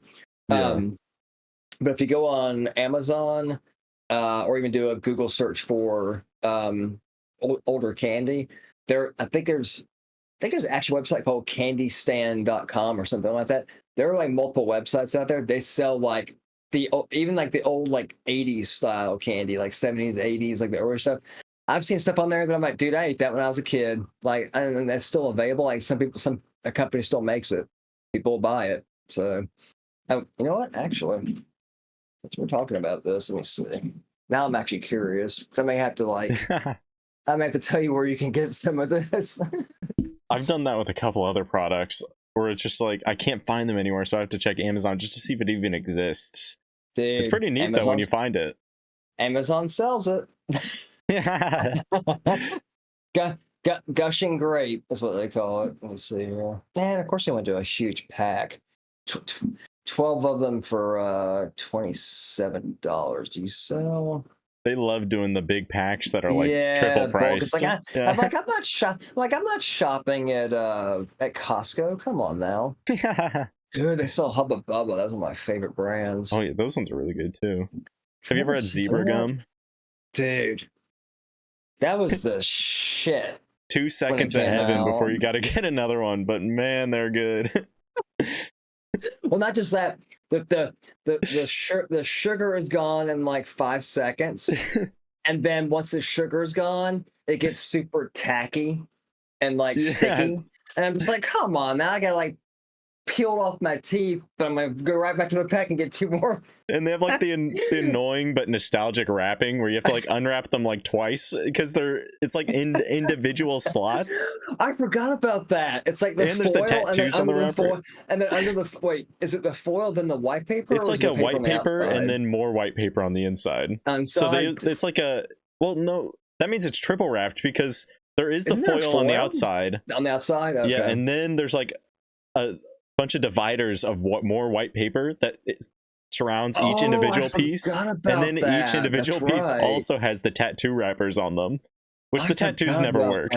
Dude, that's the funniest thing about that stuff. They make you put so much work into getting. They had to make it for the time that it takes to chew it. So much work into getting one stick of gum, but you know it's worth it, and you're gonna go back and get more after you get done with that one.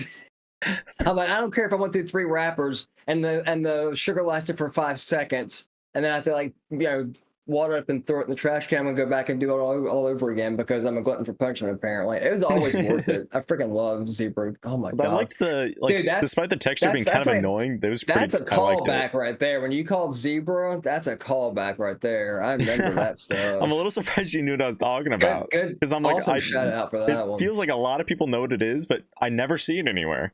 I haven't seen zebra gum in years. It's so funny. Like I love how we're going down to like nostalgia lane and like look at that stuff up. Does it even sell? Oh, it's Fruit Stripe. That's what it was called. Yeah, I thought it was zebra stripe for some reason. Oh, it's okay. There's a zebra, I think, is like the mascot or something. Oh, that's what it is. Oh my god, it's so funny. He has a soccer ball apparently. He plays soccer apparently. Let's see. So they do, as usual, they sell on Amazon. Oh man, they're currently unavailable. Man, y'all suck. Yeah. Because yeah, so they have fruit stripe, and they have the the bubble tape. Yeah, dude, if you can get, if I find a listing for less than that, huge 12-pack of the great bubble tape, you owe it to yourself to try it. And we need to try it on a video Discord call so I can like see stream your or experience. something. I want to watch you and hear you experience it for the first time. Freaking love that stuff. Yeah, I'd totally be up for that. Now you have me missing it so much. I'm going to have to buy some myself. Like, me with the zebra stripe gum. The only time I ever saw that though was in like mom and pop stores, which just aren't really around anymore. Yeah, like the mainstream grocery chains, they only sell like the new stuff. So yeah, they like never have the unique things that are like super good. Although it's interesting you said that, because ironically, sometimes you can find the older candy in like dollar stores. No, that's true. They'll have weird assortments sometimes. Because like have you ever had Big League Chew? Yes, like all the individual strips. I love how we're on this candy conversation. This is so funny. We were like food and candy and soft drinks and like all the sugar. But yeah, Big League, like it's funny because I actually have a pack of I think it's the original flavor of Big League Chew. The grape. Again, the grape of that either. I've only had the original. The grape is so good, but it's so funny. I looked for it everywhere, and I couldn't find it. I looked at Kroger. I looked at Publix. I looked at Walmart. I'm like, I know somebody has to still sell it, or at least I was hoping so. Of all places, they had it at Dollar General. I just like scoured their candy out, and I looked around. I was like, oh, you have Big League Chew. I literally bought every pouch they had. I bought them out when I saw it. I was like, I don't know when you're gonna have it in stock again. I'm buying it out. I bought like 4 or 5 pouches of it, and $5 for it. It'll last me a while. I'm wondering if it's because since they're not as well known as they used to be, if they've kind of converted into like a third party brand or something, so they're only being sold to dollar stores. It's possible, man. Yeah. I mean, I'll be honest. Like some of this stuff, like even like fruit stripe, it's been around since like let's say the dawn of time. Even in Google, they're saying fruit stripe was produced by Beechnut in 1960 and discontinued in 2024. Oh man! Wait, it's discontinued? Damn, no. That's actually so sad. So many people are gonna miss out on the not really good gum, but that I loved anyways. those zebra stripe colored wrappers that we're so fond of, we know so well, love so much. Yeah. Although I don't think I've ever had gum though that's had that same texture. It's like it was built to lose flavor instantly. It had to have been. I'm trying to think of. Yeah, this goes back to what I was asking you earlier about how do you have the words to describe something like a flavor or something? And I'm trying to think. I picture them like being dusty, like a dusty version of another flavor. Yeah, like it wasn't chalky. It was like a step away from that though. Yeah, there was like they had some sort of dust on it or something.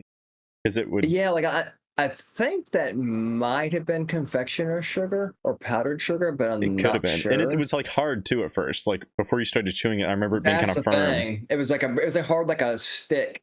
And then like as your mouth warmed it up, it like. So it's probably like more traditional or something then of what gum used to be, if I had to guess. But see, that's the funny part about the zebra stripe. Like it's something that the zebra stripe, the fruit stripe, that to me is kind of unique. Is that it had that kind of dry, powdery texture, because I'm guessing it was powdered sugar.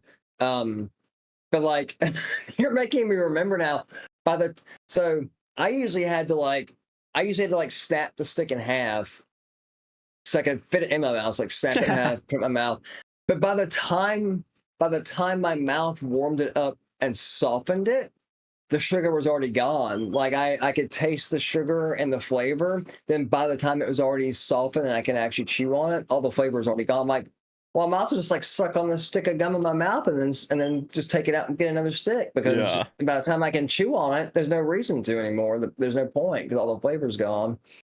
I'm just now realizing, because I have like a thing where if I get gum, I'll like have to go through almost an entire pack. Like it's just instinctually I go through an entire pack if I buy gum. And now I'm beginning to wonder if it has something to do with zebra gum, and then like because bubble tape, it's made so you just want to keep on eating it with how it's in the roll. Big League Chew is in like you have to like grab globs of it because it's individual I will strands. say that is my one and probably only gripe and complaint about Big League Chew is that it is so hard to what's the word I'm looking for? Ration. It's the hardest Yes. one to figure out how many strands I need to. Because at least with bubble tape, you know it's roughly a foot long. Because they always say that. But at least with that, I can like, I can like pull it out to my wrist and get like a 2 or 3 inch strip, put it in my mouth, see how full it gets. Like, okay, is that too much, too little? So you can kind of get a good feeling for how much you can actually, how many strips you can get out before you're out on the roll. Now, a Big League Chew, good luck. It's all guesswork. Like, to this day, I still can't figure out like how much. I almost always put too much in my mouth. Never too little. I put too much. It's just so hard to figure out. Yeah, And I'm like, come on, man! I'll probably go through the whole bag I if I love your have it. gum so much. Why all the guesswork? That's because they want you to buy more, probably. It's got to be it. I'm saying that's probably what's been happening with me. It's a It's a mental marketing illness. decision. Have you ever Let's make it. taken? Oh, go ahead. Go ahead. Sorry, I was gonna Oh, say let's make it as difficult as we possibly can for the consumer to figure out how little or how much they need to pull out of the pouch to get the amount they want in their mouth. Because then they'll put too much in, and they'll use it up, and they have to go buy more. That's brilliant. I'm almost certain now that had to be what it's all about. There's no way, and it's affected me all the way to now. That's so funny when I think about it like that. And that just makes the most sense. Because why else would you? It's the only brand of candy I can think of that's shredded like cheese like that. Yeah, it's It's so really weird. unique. It's so unique to that one product. Like I've thought about that over. John already says I think about the weirdest things. Well, add another one to the list. I think about Big League Chew and how it's like shredded cheese basically in a pouch. It's like why else would you make it like that if you weren't trying to make it difficult to actually figure out a serving size? Yeah, I think that and just the imitation of actual chew that might be part of it.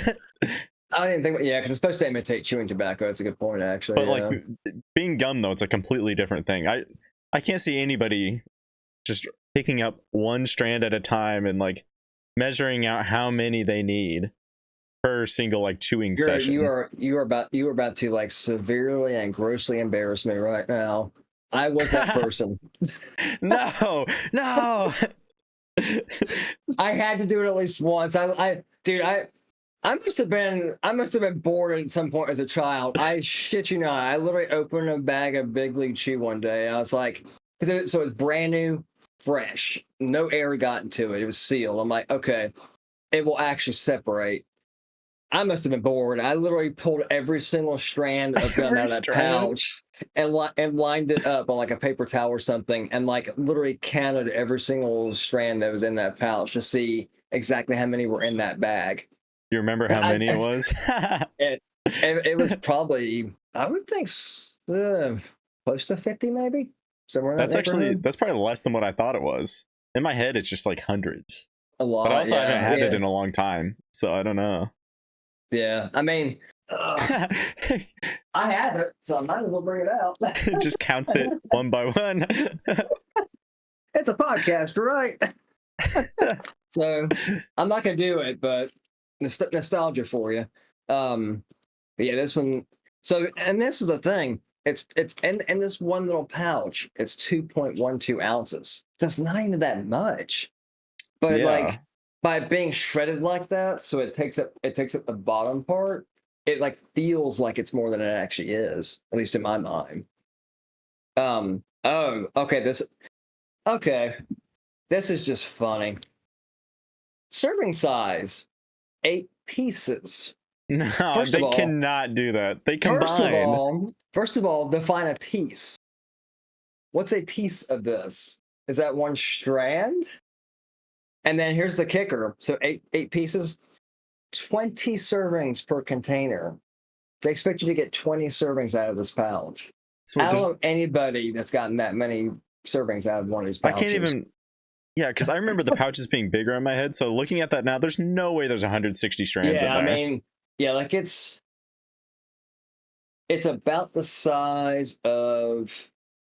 It's a little bit big. Okay, let me turn that off. It's a little bit bigger than a slice of bread, especially if you cut the top part off. Like it's Yeah, there's basically no way there's that's the 160 thing. strands in And there. then There's no here's the way. other thing I don't understand. So the seal's up here. So obviously you have to tear that. The gum is all the way down here. Yeah, and the big ball.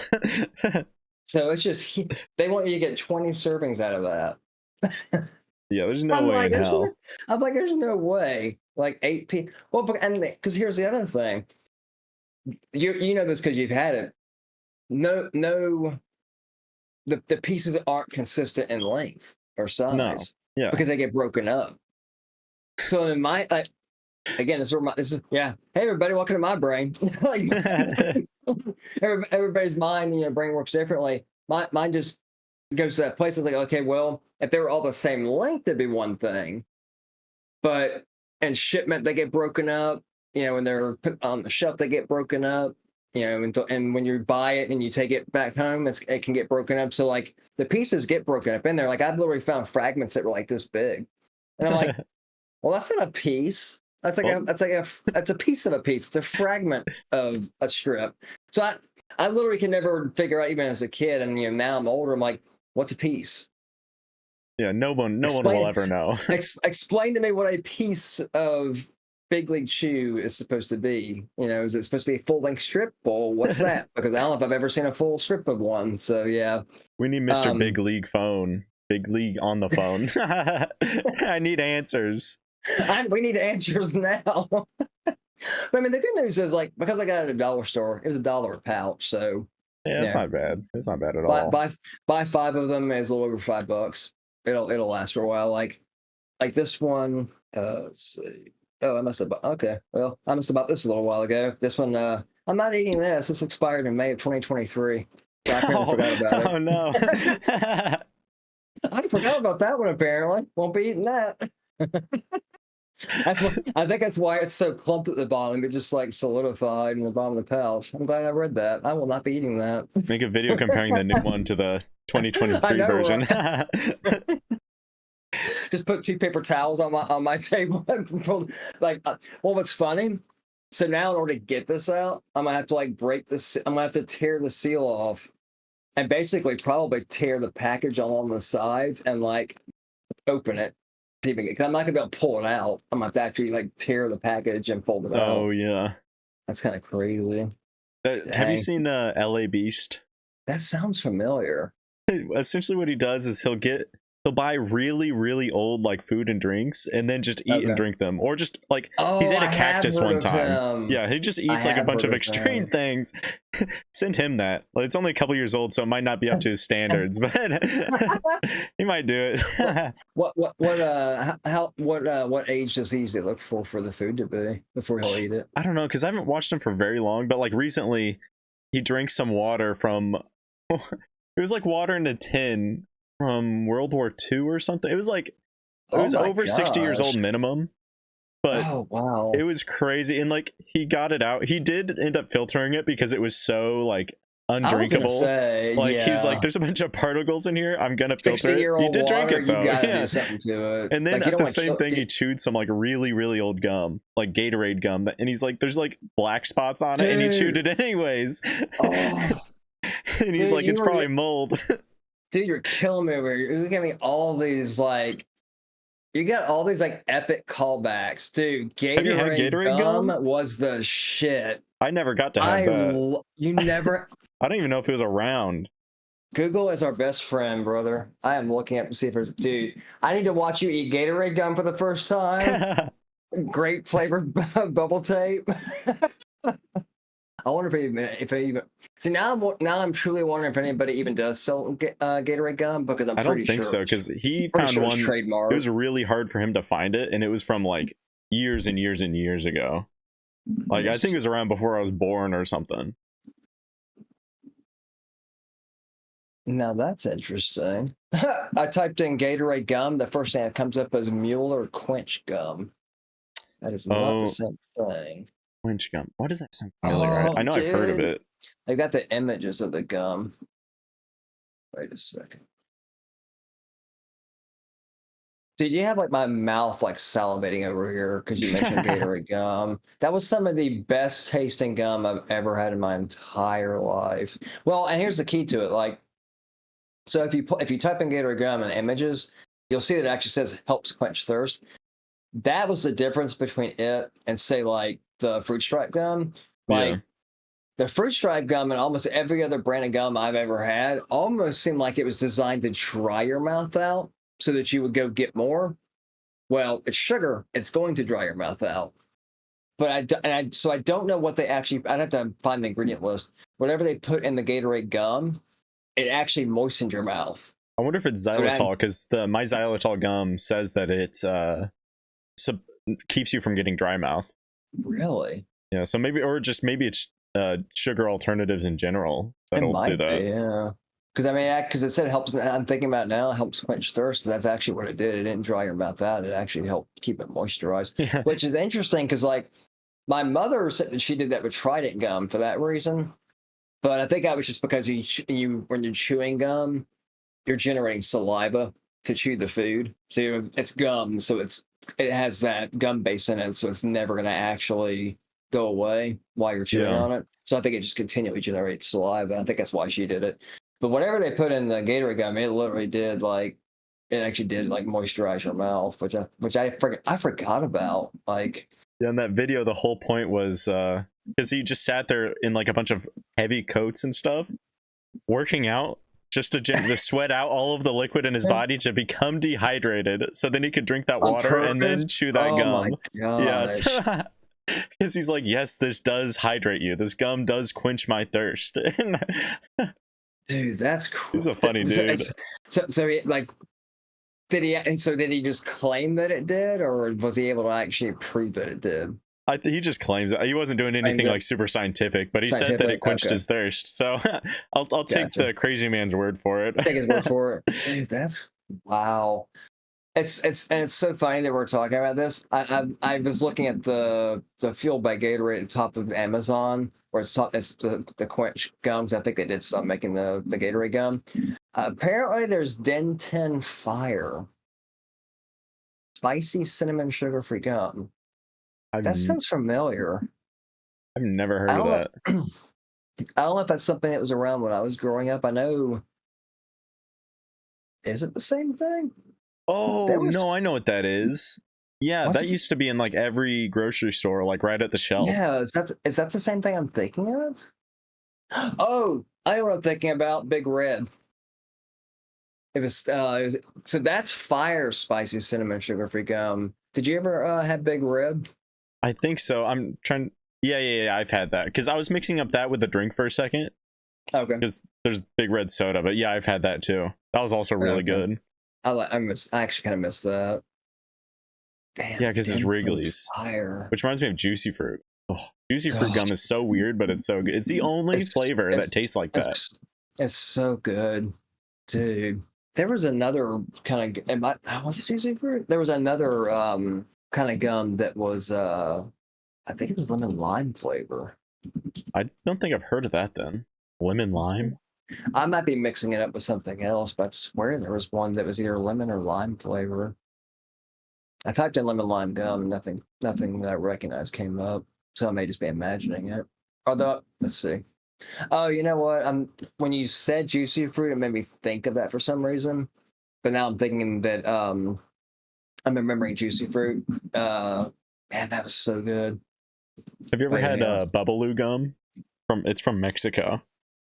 Bubbaloo? Yeah, it's like they're little discs with like kind of like a gusher. They have like a gush on the inside. So it's like a weird like syrupy liquid. Bubbaloo. It's super good. I don't think its flavor lasts very long either, but I haven't had it in years. I really love it though every time I've had it. Those marketing people. I may have to try some of that. Bubbaloo. Yeah, I've never heard of that before. God, what was it you just mentioned? Bubbaloo Juicy fruit. Juicy fruit. Oh yeah, Juicy Fruit. Yeah, the juicy fruit, unfortunately, for me, I had a very similar experience with that.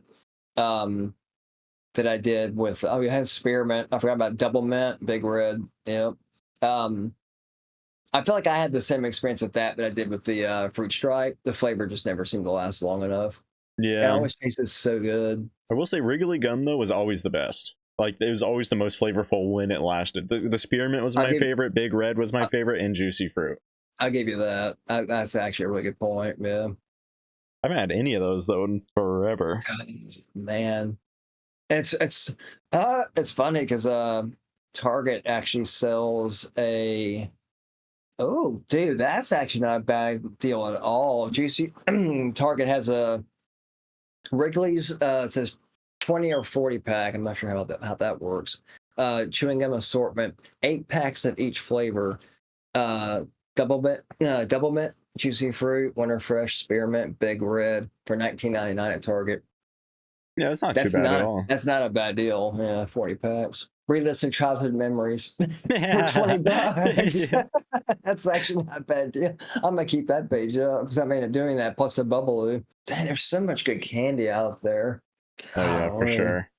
Hang on a second. Hooking the viewers up with this one. All sorts of different options. And then there's Candy. Oh, Old Time Candy. That's what it was called. It's still a website. I can't remember what it's called. I ordered some like specialty drinks from a candy shop recently online, and I got absolutely scammed.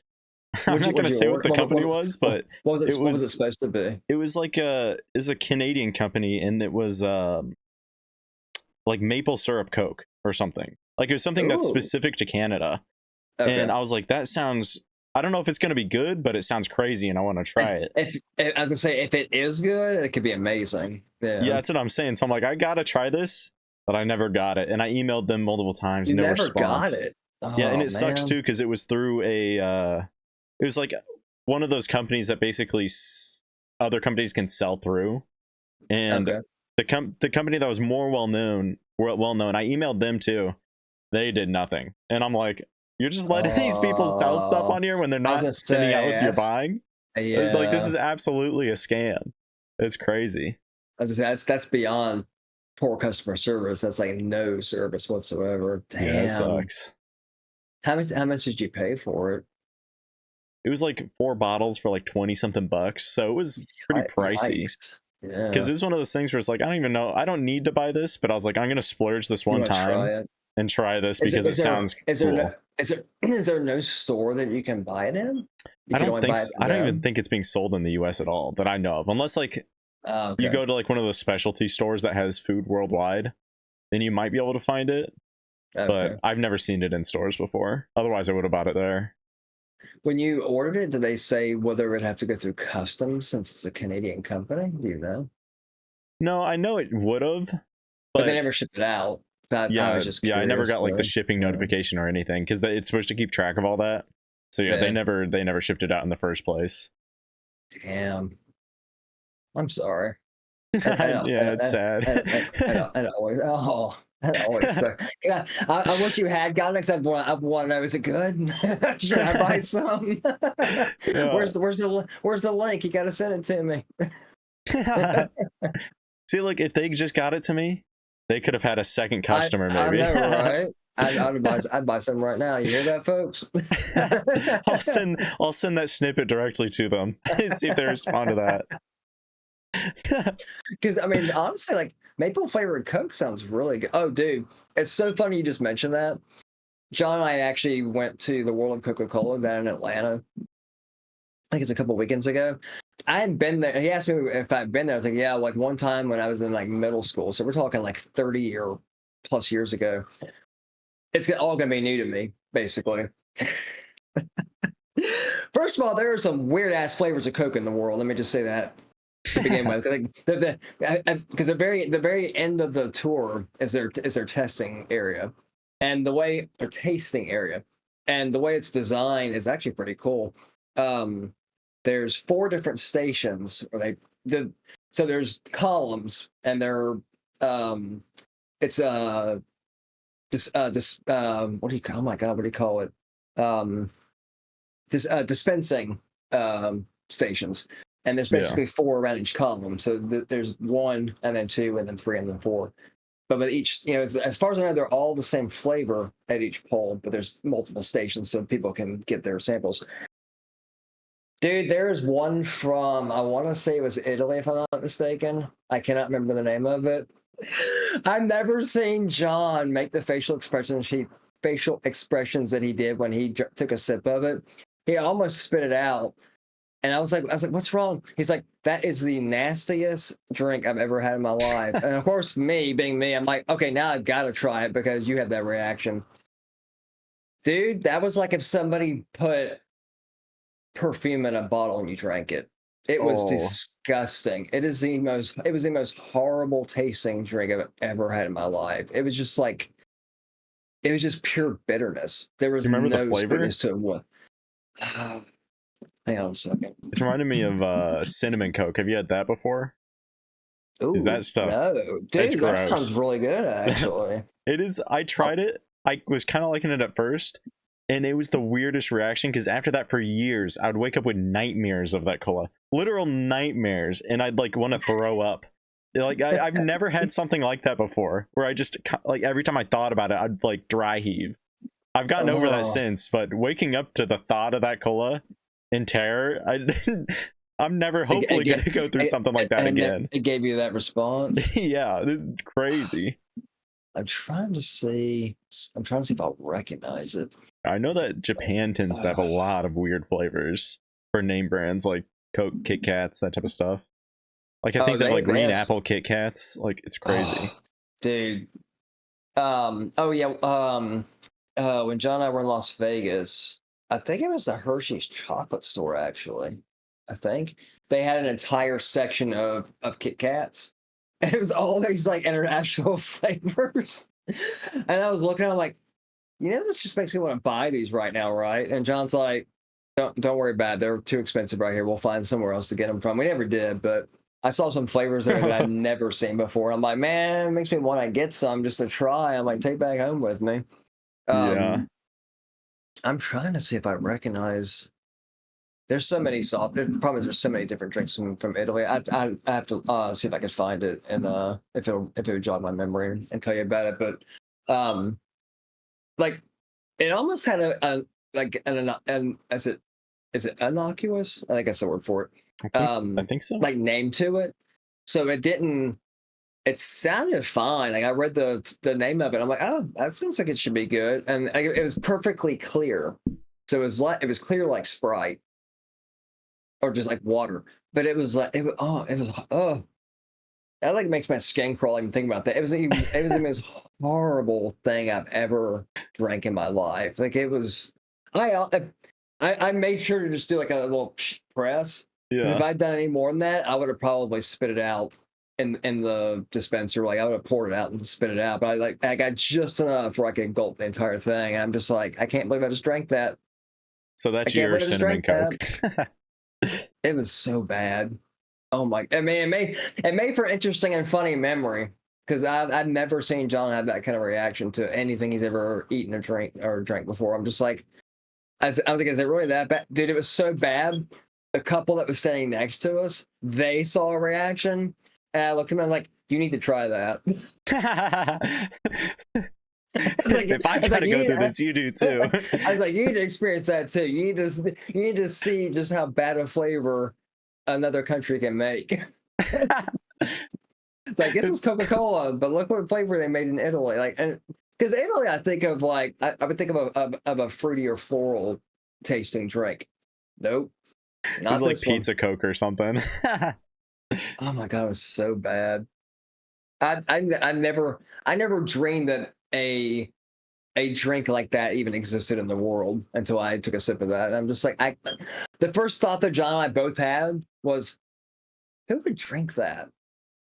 Somebody apparently, because they sell it. It's like in what country does I want to say it's somewhere in like Norway or something, where they take the fish and they put it underground to like ferment it, and then they take it out way later and eat it. It's like it looks like the grossest thing. I don't remember where it's made, but it's like a common meal wherever it's from.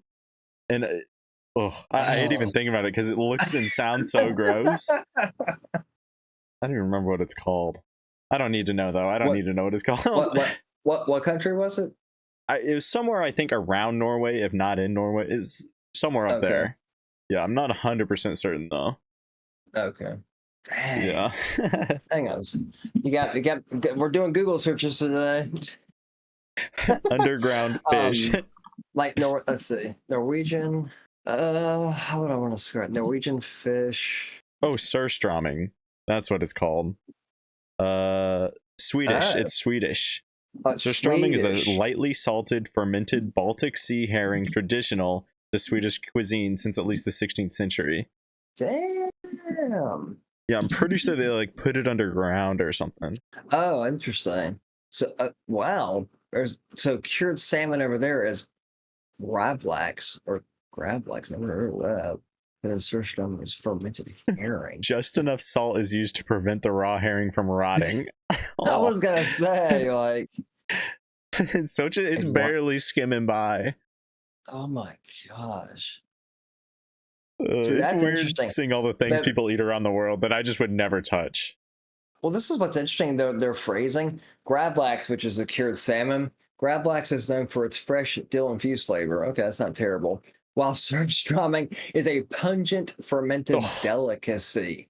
We cannot put delicacy next to pungent fermented. These do not go together at all. What the hell? Oh my god, you're not kidding. Baltic herring is salted and then fermented in barrels for several months, often packed into cans when the fermentation, where the fermentation occurs. Yeah, like very strong, pungent, and sour flavor, often described as rotten or stinky. What the hell? On the Wikipedia it says a newly opened can of surströmming has one of the most putrid food smells in the world, even stronger than similarly fermented fish dishes. Oh my god, it's bad when Wikipedia just has that listed. Like even Wikipedia's bias on that one. Well, what gets me is it says it's typically served with boiled potatoes, onions, and other traditional Swedish sides. What? I can't even imagine eating that. It feels like a haggish type dish. Yeah, like I consider myself an explorer and like willing to experiment with different foods and like try things. Not so much something that smells like it's rotten or stinky. Like I do have a line. I do have a line. Yeah, like I'll try pretty much anything. Maybe I would try it. I don't know if I'd be able to physically though. Like if it smells that bad, I can't see myself being able to actually bring it up to my mouth and put it in. Well, here's the thing. Like with food, your smell and taste are linked directly together. So here's the thing.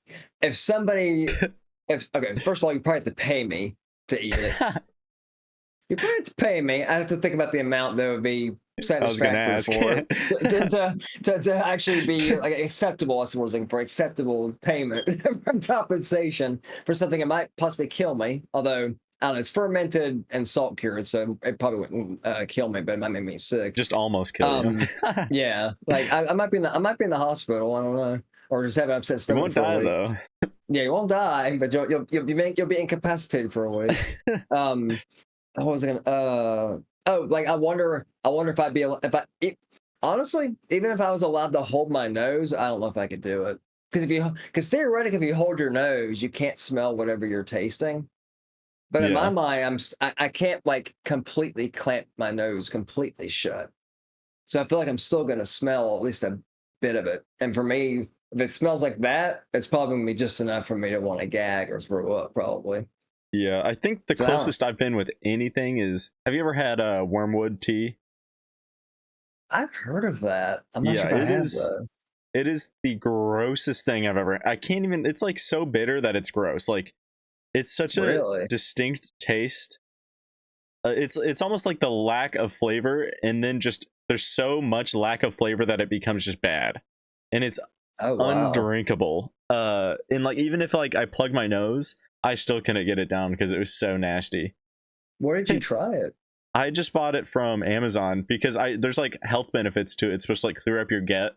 Like it can like clear out parasites and stuff, which I think it's like 70% of the United States has some sort of parasite in them. So I'm like, Living you know what, inside I'll it. give it a go Oh. just in case, clear them out. And then I try that and I'm like, no, I'd rather live with them. This I'm is good. I'm gross. good. I'm good. Yeah. I didn't know that. I don't think I'd heard or read that statistic, but dang. Yeah, because I was wondering why you're drinking something like that. I mean, when you described it like that, like, why would you drink something that Yeah. smells that Plus, bad or people in the tastes Amazon that reviews are bad? saying it tasted good, and I'm pretty sure they're just lying. I think they're trying to get people like me to drink it, because there's My, no way my, anybody on this earth what's would funny want is to drink that. my question would be those reviews, were they verified purchases or not? Because Oh, that's a good point. even if they are, even if they are, I feel like they're lying. So I'm like, hey, like, I should just start going through all the Wormwood tea reviews and leave unverified reviews saying how good it is. Tastes 'cause I like mean, candy. because we all know that to some degree, some Amazon reviews come from bots, possibly at least. Oh yeah. Um, Plus they do the thing where they'll replace a product with another product, but keep the reviews from an old product. It's like some loophole really? that they pull. It's like technically not allowed, but there's a loophole where they can get it to work. So they'll have 5-star reviewed products that are Interesting. actually like Yeah. way worse. Or they were like, Oh, that's interesting. yeah, I you'll didn't see know it like that. if the reviews, they'll be talking about something completely different, and you're like, how do these relate to this product at all? That's the first red flag. That's a red flag for it. Yeah. I've probably read something like that and just didn't connect the dots on it. Wow. That's kind of well, and to be fair, I mean they have billions of products on there, or at least millions. So it's hard for them to keep track of everything and Oh like yeah, there's a lot of stuff on there. police all the reviews and read through them all. I'm So a little surprised though they don't have to like they can even replace a product instead of just make a whole new thing. yeah, Like that feels weird that and they're even a allowed to do brand new that. listing that they can even do Yeah. that. Yeah, that's what I was thinking when you talked about it. I was like, how can they even do that? Like, why wouldn't you just create a brand new listing for the new item and leave the other one over there? Yeah, I feel like they Yeah. shouldn't be able to do that. That's like false advertising at that point. Exactly. It's like it's not even the same thing at all. Yeah. Good old Amazon, apparently. I would I mean, love that. that's why you have to be careful. I mean, that's one thing I've noticed about shopping online in general is just the thing I always look for is consistency. Yeah. If I'm researching anything, like I look up what what the product is supposed to be, the features of it. You know, I look for the brand, company website itself. But then if I'm looking to get cheaper, I'll scour the internet. But I always look for consistent reviews and just consistency with what people are saying about it. 'Cause I'm like, 5 people over there didn't say that. What the hell did you actually use? You know, what product did you actually have? Because that Yeah. is not what they said over there. So, and usually it helps, but everything is like, I, I bought stuff before that I'm like, this is not what they said it was supposed to be, or this did not like, and maybe I'm just lazy. I don't know. But a lot of times I don't even bother putting a review in when I probably should, because especially if it didn't work, nearly as well as they said it was supposed to, or it didn't work at all. Those are when you really do want to put the review in and be like, hey, this doesn't work. Don't waste your money. I feel like that's how most people put in reviews, only when they dislike a product. So it's like if you see a Yeah. product that's pretty highly rated, there's a good chance it's good, unless of course it's like we were talking about, like a false product where they replace it. But if it's like Yeah. obviously the same product and the reviews match, if it's highly rated, it's probably really good. Man, I feel like I should be more what's the word? Um More diligent when it comes to like doing reviews. I just honestly feel like I don't have any time to do it. Like if it works, great. If it doesn't, well, I'll go take it back to Kohl's or wherever and get my money back. Send it off for a Yeah. refund. But I think the only time I ever wrote a review on Amazon was like one of the first like 5 things I ever bought there. And then after that, I was just like, because and it's funny because they always email you about the purchase and say, did the purchase you make on the marketplace, meet your was it to your satisfaction or whatever, and to meet your standards? And I always just like file the email away or I delete it. And I'm just like, yeah, whatever. I probably should actually do it because other people could benefit from it if I actually even took like 5 minutes to just type something Yeah. up. I But mean, I used to rate reviews, but I really don't anymore. I don't know why I used to. Like, it's like my brain just kind of switched around, where it's kind of like it used to be something that I kind of liked doing just because yeah, I like to just type my thoughts on things. and then now I just don't really like to. It's similar to how I feel about because are you familiar with Genius, the lyric website? Oh yeah. Yeah, I used to be a transcriber on that, so I'd write out the lyrics for a Oh bunch of songs and really? annotate them and stuff. That's kind of how Oh, I feel similar about both, where I just used to like to share my thoughts on things. I mean, that's why I'm doing this now, I guess. So I haven't completely changed. and that's why we're both Uh, doing it. Yeah. but yeah, it's like my That's brain that's the chemistry beauty of a switched a little podcast. bit. Yeah. Exactly. Well, I feel like it's also a time thing. Like my a lot of times with a review, like a product review, my thinking goes to, okay, what would I want or need to say about this product, and how long will it take me to type that out? Because a lot of times, if I'm gonna have to give like a really lengthy explanation of something and write like a freaking letter, basically, I usually like no. Like if it's a if I can do it in a paragraph, maybe. But if it's Yeah. gonna take me more than that to describe it and talk about whatever it is that I like or dislike, to me, if it becomes a time thing, like I got more important things to do with my time than to write a review about a product, even though it might help somebody to either save the money or actually spend it wisely. But I don't know. I also probably buy too much crap on Amazon, and that's part of my problem. Yeah, you're not the only one. You should see like the amount of boxes I'll just have like stacked up in my room. It gets pretty bad. It's I so feel kind of convenient. I feel kind of lucky that with getting the flooring in my house replaced, so like I have a whole other bedroom that's like gutted basically. Yeah. And I'm thinking about maybe using that as a YouTube studio space, but I haven't decided yet. I'm still trying to figure that out because, like, right now I use my bedroom for both YouTube and to sleep in. But it's kind of getting a little cramped, if I'm totally honest. Mine So, is too. That's what I do.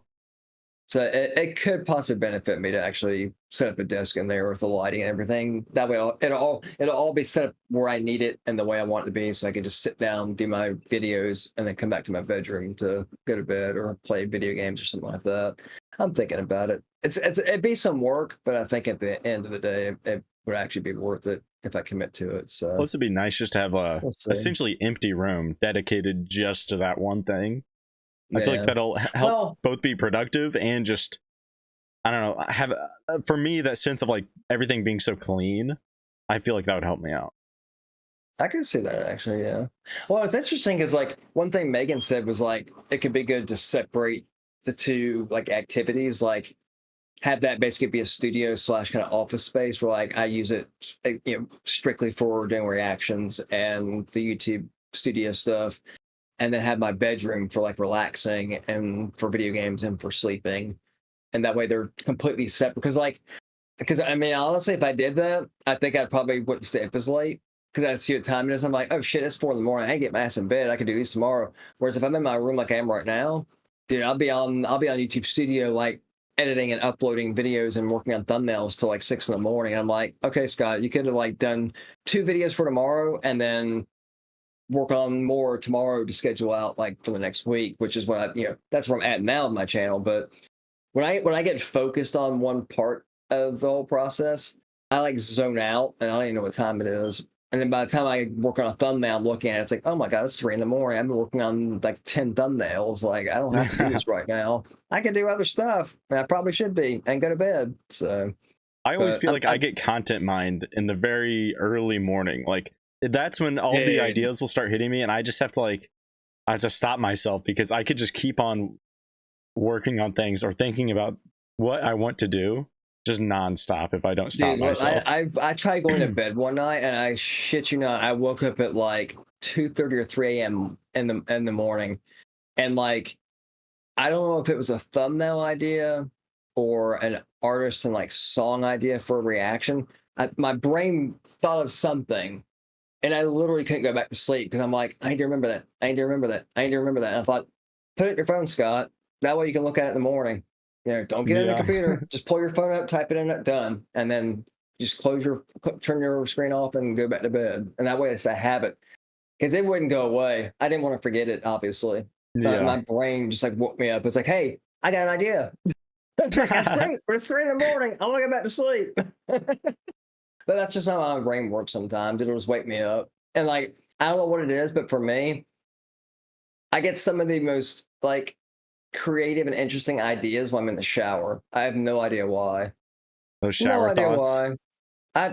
It must be like I'll literally be taking a shower and I'm like, oh, I could do that with that thumbnail, and I could use that design. Oh, I could use that freeze frame from the reaction. I could use that scene, that moment from the performance. Like, and I mean, it usually works. Honestly, that's the funniest part about it. Like, I get back to I piece it all together in my head.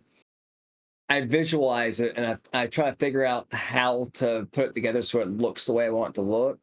And then, like, as soon as I get out of the shower and get dressed, I go back to my room and I look at my computer. I'm like, oh, and I put it all together. I'm like, okay, that was cool. Why did I think of that in the shower and nowhere? Like, I don't think about it when I'm walking. I don't think about it when I'm eating lunch.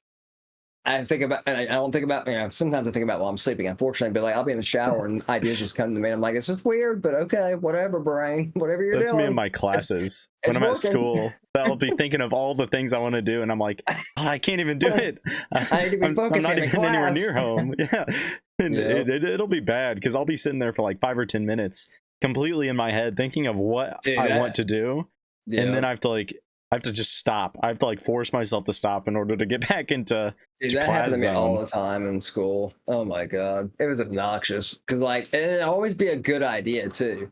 No, it's And always I a was start, banger. and I would talk to my classmate next to me like, dude, can you take some notes for a second? Because like I've got to work this idea out. And they're like, what's I'll tell you when class is over. And they would even tell me, they're like, dude, that's like a brilliant idea. I'm like, yeah, just how did it happen when I was in class? It just had to enter my brain while we were in the middle of class. And it's usually an important topic too. And I'm just Oh, like, always really? is. I need to pay attention to this shit. And now you're gonna come into my head and this idea? Like, come on, man. Like, and they say we're good ideas and they're worth the time after the fact. But and my friends understood. I would just be like, hey, I got one of those ideas. Okay, cool. Like, do your notes, do your thing. Like, write it down, make sure you got it worked out, and I'll help you out. And you can copy me later. I'm like, okay, cool, appreciate it. So they looked out for me. But, Yeah, that works. I'm kind of in a similar situation. I don't have to say anything to my friend. He understands immediately. Like if if I have like anything that I just miss for some reason, he'll be right there with his notes. And I try to do the same thing, vice versa. It's that's the cool. perfect relationship when you're in You, almost you, all you the help same you help classes. each other out. Yeah, I exactly. like that. That's Yeah, really it's cool. And perfect. I may have to get one of those hats. I see you sporting that merch. I may have to Hell get one of yeah. those. I may have to pull your merch store up and grab one of those while you have them. And don't feel obligated. What The was viewers though, what was you should buy this hat. there you go. What was the hat that you mentioned in your Discord that was no longer available? So I don't have that one on hand. That one I didn't Okay. order because somebody just asked for it. It was a flat brim hat. I got an email saying it was unavailable in just worldwide, and then the next day I got another email from Fourth Wall, and they're like, "Nope, sorry, it was just in Spain." And I'm like, that is a big difference between Spain and worldwide where it's Worldwide, that's available. a huge Yeah. difference. And I'm like, why Yeah. is it not available in Spain? Because aren't these things just shipped? Like, Yeah. I was so confused. I didn't understand it, but I guess it's not in Spain anymore. Was that so? I mean, does Fourth Wall still make it anymore, or is it not literally not available like at all Um, anymore? as far as I understand, they still make it for everywhere else, just not Just for not in Spain. Spain. Yeah, Okay. I have You said no a idea why. flat brim hat. Yeah, so like it'll be completely flat. It'll have usually a wider top, like where the logo is. It's Oh, pretty much okay. it's like what you're I mean, wearing except for it's flat. is it like this one? This is a trucker hat, Yeah, it's but similar like to it's that except for it's just flat on the front. flat. Okay. Yeah, I'm not sure if this came curved or flat. I can't remember actually. I I think bought it it was so a long lot ago. more popular, probably the 2010s. It was a pretty popular style of hat then.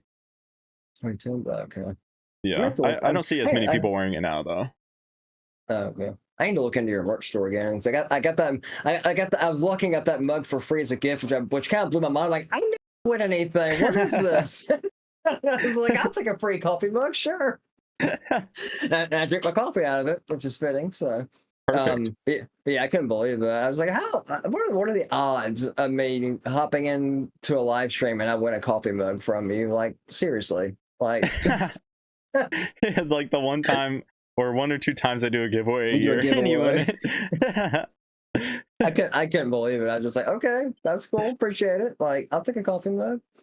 I'm hoping I can make more of your live streams though. 'Cause like I said, I know you stream at night, but you don't stream so late that I can't join you. Well, I don't need to feel just like obligated though either, especially because there's the no, yeah. overlap with other streamers too.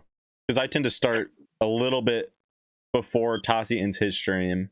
Yeah, I 'cause think he's Wolf is sometimes streaming somewhere towards the beginning of mine as well. I don't know exactly when he ends his streams usually, but there's okay. definitely a little bit of overlap A there. little bit of overlap. Okay.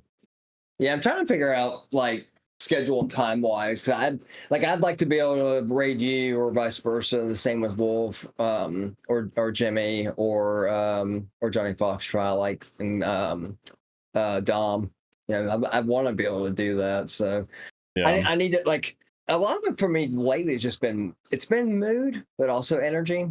And I think honestly, I think sometimes it's just residual leftover from the flooring stuff, like all the home improvement stuff. Because like just like being it was a exhausted blast. kind of from it. Well, yeah, because like it was a blast doing the live streams um, with the two that I did with Jimmy, and then the multi reactor with you and with Wolf and Zach and Rob and Wyatt, and then you know Wyatt and I did ours. Like those were awesome, and they were so much fun. And I was able to chop those up and like put videos out on my channel. But like I thought about, those were so much fun. But I think it was the fact that that was going on along with the home improvement stuff. Like that's almost died down. But I think I've just I think it kind of caught up with me, and I realized just like how time consuming and how exhaustive all that was because they'd been going Yeah, on since July of last year. that's how I am with And schoolwork. Like if I do too much at once, usually I'll put a message, be like, "Hey, I'm not going to be as active." And then when I'm done with everything, I still take a few days, kind of where I cannot work on anything because I'm just completely just mind numb and exhausted. just gone. Yeah, you're done. Exactly. Yeah. Yeah. And well, and that's where I'm at with my channel right now. Is like, it's March 24th and on Monday, and I'm just like, in my head, I'm like, okay, at what point do I put a message out on a community post out on my channel? But I don't really have, and it's not like I'm not like bogged down by the home improvement stuff, so it's not necessarily getting in the way as much as it was. So it's like a combination of that and energy and just mood in general. Like I do bad reactions if I'm like depressed or um lonely. Like I'm just not Yeah. in fact I'm not in a great mood. I'm not in a good mind space to do them. And I really do want to get back to them. I don't want anybody thinking that I don't. But at the same time, like I used to like even after 2 weeks I'd put a post out and say, hey, sorry for the lack of videos. This is what's going on. But that's part of the thing. I think why I haven't done it is because of what's going on. It's like, yeah, everybody wants to know that somebody's depressed or lonely. Like that's not the most Yeah. Yeah. that's not the most upbeat message to get from somebody, and that's why they're not putting videos out. But I mean, some people actually appreciate that. Yeah. Some I people are like, think hey, I think there's a some lot of people, people that both appreciate it and then like will understand it too. Like they'll be yeah, able to show some understanding for you. Maybe leave some positive messages even that could help you that's out.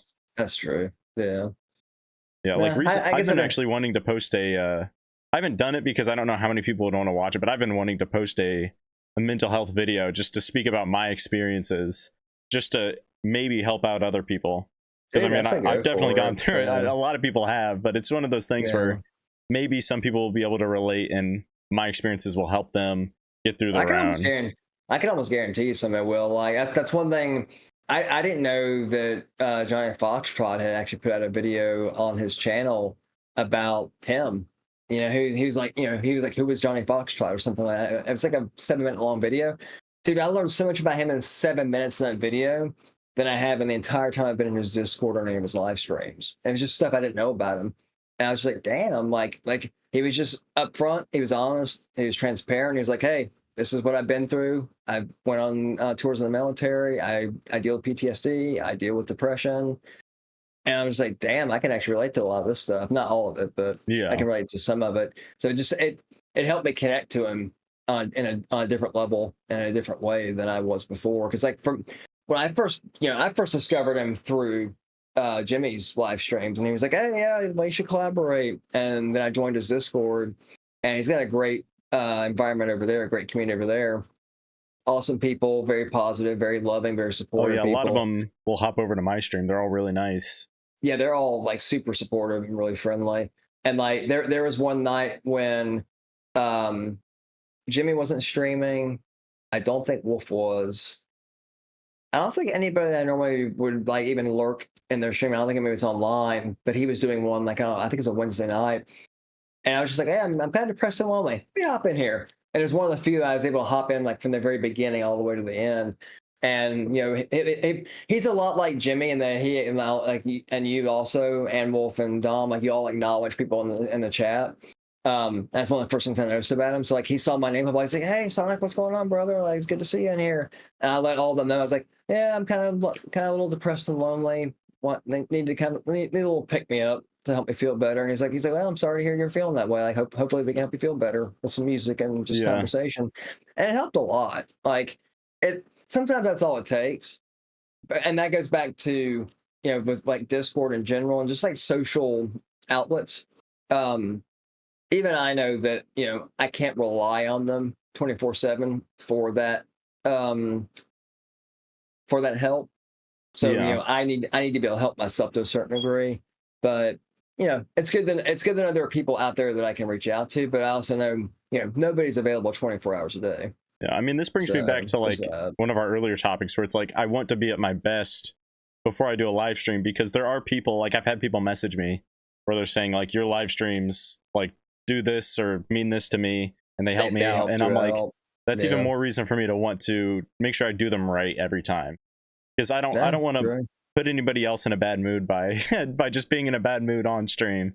So I always try my absolute best to be the best that I can. And sometimes, I mean, I'll pop up in a stream and I'm feeling a little weird just because like maybe I'll be a little anxious or something.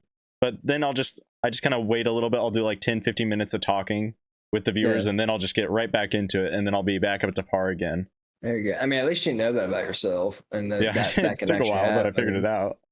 Yeah, that's one thing I need to figure out with my like my live streaming. Really, part of its mood and energy level, but also just like time of day. Because like it goes back to what you were saying about the time of day that you stream and like why you do. Because that's one thing that Megan and Jeremy had talked about in my YouTube studio, and just looking at what time of day my viewers are on YouTube. Well, apparently most of mine are online between like 10 a.m. and like noon. That's a very, very finite window of like when people are online.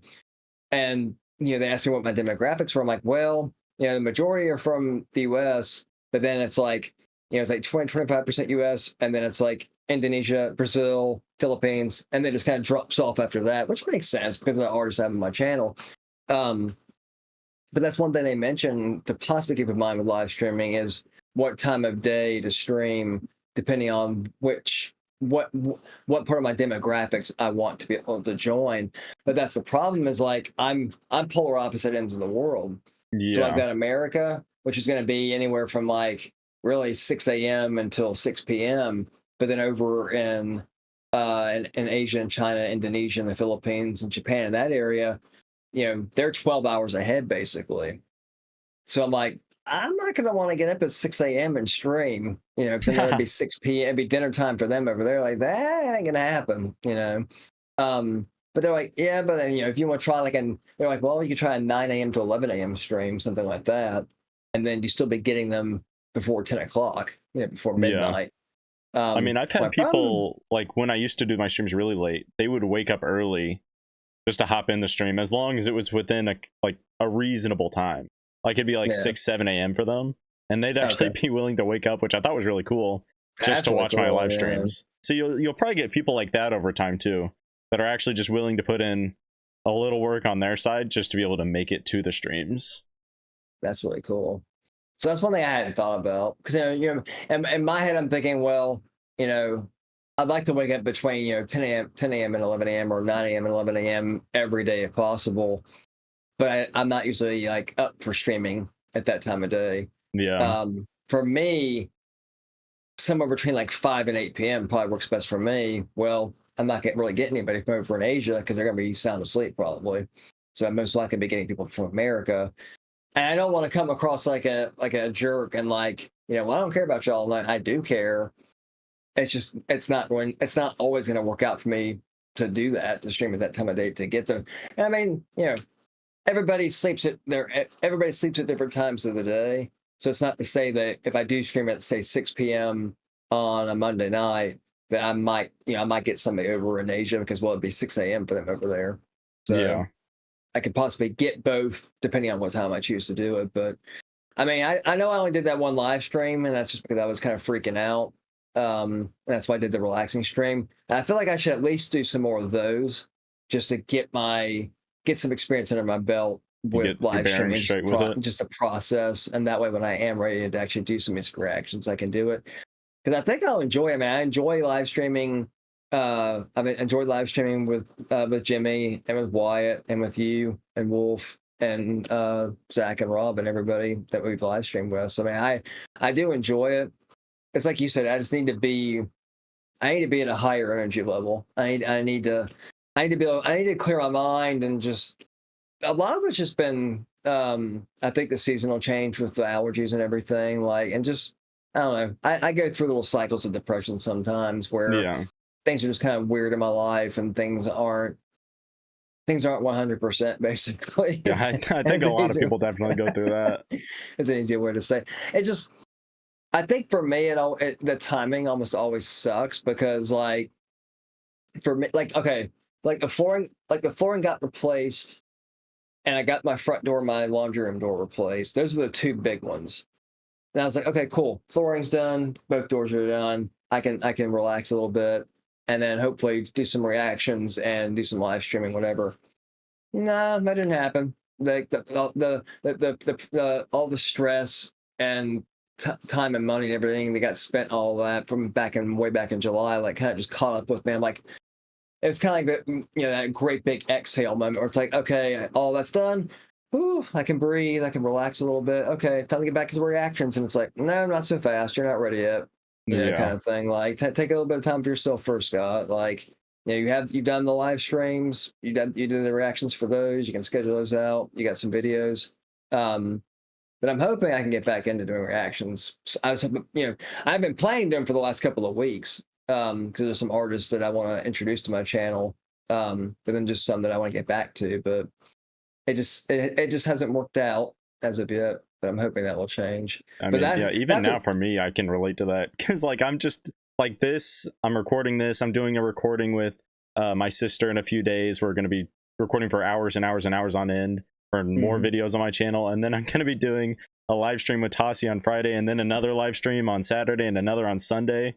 So it's like, I just don't want to spend the time to, like, make these videos while I'm working on everything else too. So it's like, That makes it's sense. just a Yeah. lot of effort, and it's kind of hard to keep up when you got a lot going on in your life, essentially. Yeah, and balancing is time management and just like I won't say work life balance, but just like taking time for myself and then actually doing activities. Balancing all that has always been a difficulty for me. And then I get started in college because there's so much was going on. I had Oh a really yeah. hard time I keeping, definitely I had a relate hard to time keeping that. track of stuff, and then finding time for it, having the energy for it. If I got sick, that's out the window. I'm not gonna feel like doing that. Um, and it seems like the same thing is kind of happening again with YouTube. Like, I enjoy it. It's just more of when am I going to feel like doing it? When will I have the energy? Like, because for me it's kind of a mood, energy, and time thing. Like, Yeah. do I have the energy to do them? Okay, cool. Am I in the mood to do them? Yes or no? If I am, okay, where do I want to slot the time in to do them? Because it's going to probably take me a couple of hours to do, 10 to 15 reactions. If I just want to do solo reactions. Honestly, more often than not, my energy and my mood are off. They're not lined up. Yeah, I can relate to I'll that. be full of energy and want to do something, but I won't be in the mood to do reactions that day. Or I'll be in the mood to do reactions, and I wake up and I'm exhausted. Like, even if I am in the mood, I don't have the energy to do this. It's like you said, I don't want to give a half-assed reaction. I want to Uh-huh. give it my full energy and attention and time. Um, so yeah, I'm hoping everything will kind of line up better either this week or next week, because I'm coming up on a month of not having any videos, and like I feel like I pressure myself almost. Like, I get on myself. I'm like, dude, it's been almost a month. What's going on? Like, break out, snap out of this. Like, you're not sick, so why are you taking a month to get back into reactions? Like, I'm hard on myself. Yeah, I mean, sometimes I'm, it I'm does take a little bit of a push, even on my end. Like, I have to kind of push myself to get back into it because I enjoy doing it. But yeah. there, every now and then, there's something like mentally that kind of keeps me from going through with it. whether it be because I feel like I'm not in the right mood or whatever else. And then if I just kind of force myself to get back into it, then I'll start to get back in the loop. So maybe that's what it is too. It could be. I've wondered about that because I know a lot of times, like, even if I look at my calendar for like the next week or two, and like, because a lot of the times just going through my list of reactions that I want to my artists and songs, I'm like, oh man, yeah, I definitely want to react to that person and that person and that song. Like, sometimes even just putting them in the calendar and looking at the calendar will get me excited to be like, oh yeah, like I got the warning on Wednesday, and then I want to do Dima Syncopated, I want to do that new Dimash song.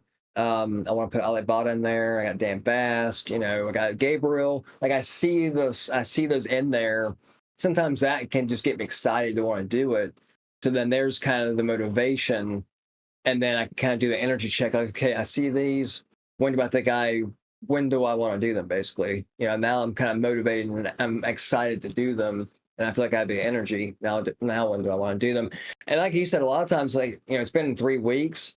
Now it's kind of that whole thing of, okay, Scott, you got to set everything up to get yourself amped up, and you just got to click the button and start getting back into it. Do your intro, try it a few times, because it's so funny to me. But like I learned from Trev and his reactions and live streams that like somehow with me, like when I hit that 2 week mark, I almost feel like I'm starting over fresh again, like brand new, like because I haven't done it in so long. Like it just feels weird. It's like, oh my god, it's been 2 weeks. Do I remember how to do these? Like, but once I do like the first one or two, I remember how much I enjoy them, and I remember the flow and the rhythm of everything, and I'm usually able to get back into it and just plow through like 10 of them or 12 of them or 15 of them. So I'm hoping that's what's going to happen again. It probably will. I started yeah. out. It's like I had an old job that I went back to between college. I'd come back to it over the summer, so I'd be there, and then I'd leave for like half a year. Then I'd come back, etc. I did that like 3 or 4 times, and it's like at first I get back and I'm like, man, do I remember how to do anything at all? And I sit there and just after a day or two, then I'm like, oh, okay, never mind, back to normal. I remember all this. I know how to do all this. Yeah. Well, and the thing of like, so I don't think I've ever asked you about this actually. Like, when it comes to you and reactions, and like artists, and like mood and energy, and I guess we'll throw this in there too, emotions. Like, do you have a sequence of like how you do your reactions? Like, for example, like I found that this doesn't always work because I've surprised myself. Sometimes I'll look at a song and I'll be like, I've convinced myself, okay, that's gonna make me cry. I should do that at the very end. Or, that shouldn't make me cry. So I'll do that toward the beginning. Like for me, I try to do higher energy songs when I start my reaction. So like I'll do like The Warning, or I'll do Dima Syncopated. Like I'll do some of these really high energy. And then I tend to save the slower or potentially sad songs at the end. I'm like, well, I'm not going to start off with the depressing song, and then how am I going to get through 12 reactions if I start off with the song that made me cry, kind of thing. Are you the same way, or like how does your brain or emotions like mine work? I mean, since I do most of my stuff on live streams, it's a little bit different. So I just kind of do whatever comes next. But if I am doing stuff offline, I feel like I don't have a particular order that I'll do it in. But if it's something like if I'm doing a full album review, then I have to put a little more thought into it. Like if it like for the sleep token ones, I have to be in the mood to be able to, because those ones, albums like that, they're more complex. So I have to be, my cat's making a lot of sounds. I don't know if that came through. I have to be in like the mood to be able to try to decipher these albums in my head. Like, because to me, the sleep token ones are complicated. Like the second album especially, that one I actually had to put quite a bit of thought into. So it's not the same as like, it's not that I don't put thought into my normal reactions. It's just most songs in general are just made to sound good. They don't get super deep. There's not some like big overarching meaning. Well, then if you're doing not only a full album reaction, but like a sleep token one, then you got to think of how each of these songs connect, what the overarching theme or story is throughout them, what connections are being made between albums. There's a lot more thought into them. So I have to almost like prep myself to be able to, like this night is going to be different than my normal stream nights, because I really got to actually, I want to put more effort into it essentially, and really want to embrace basically any feelings that I get out of those albums. Like those ones are especially emotional, so I have to be open to it. Because if I'm more open to like more sad songs, then I feel like there's a difference between my regular openness and then just really, really preparing myself to be able to fully absorb something. If you get what I mean. I think so. Yeah, I think it's kind of obscure. I'm trying to describe it the best I can. No, you're fine. But yeah. No, I mean that makes sense. It's actually a really good way to like separate an artist like Sleep Token from like other artists out there, because mainly for the reason you just said, like how the complexity of their music and their lyrics and just like their songs, like that's one of the things that impressed me the most, the quickest about them. Like I had never heard of them until Trev and I reacted to, well, he reacted, but I was I was in the live stream. He did a live stream one night, and our friend Christy in the Backwoods Posse, she was like, she's been pressuring him to do Sleep Token. She's like, I've been requesting this like so many times. Like, I promise you, you're gonna love them. You're gonna like be hooked by the first. You're gonna be a fan of the first song. And I forget what happened, but at some point she's like, okay, well, you know, what's the song? And she tossed out Ascensionism, and I was like, oh, okay, that's kind of interesting. Cool title. Never heard of that title. Never heard of Sleep Token before. 6 minutes later, we were fans. That's one of their best for sure. It's a really good song. Like I was so glad, we were both glad that she chose that song, because they go through, and that 6 minute song, or however long it is, they go through like so many genres of music, and we're just like, where the hell have you been all these years that I've listened to music? Well, the UK. And then, like, you know, 2, how am I just not hearing about you? And 3, how the hell did you just do all those genres in one song and it actually worked? But it was also seamless. I was just talking about this in my reviews. But it was like also seamless and like effortless. Like they just like Sleep Token to me. Have you ever heard Dream Theater? Oh, I think I have. Let me check my Spotify really quick to make sure. Okay. Oh, maybe not. Maybe I'm thinking of another band that's similar. Okay. Oh, I guess not.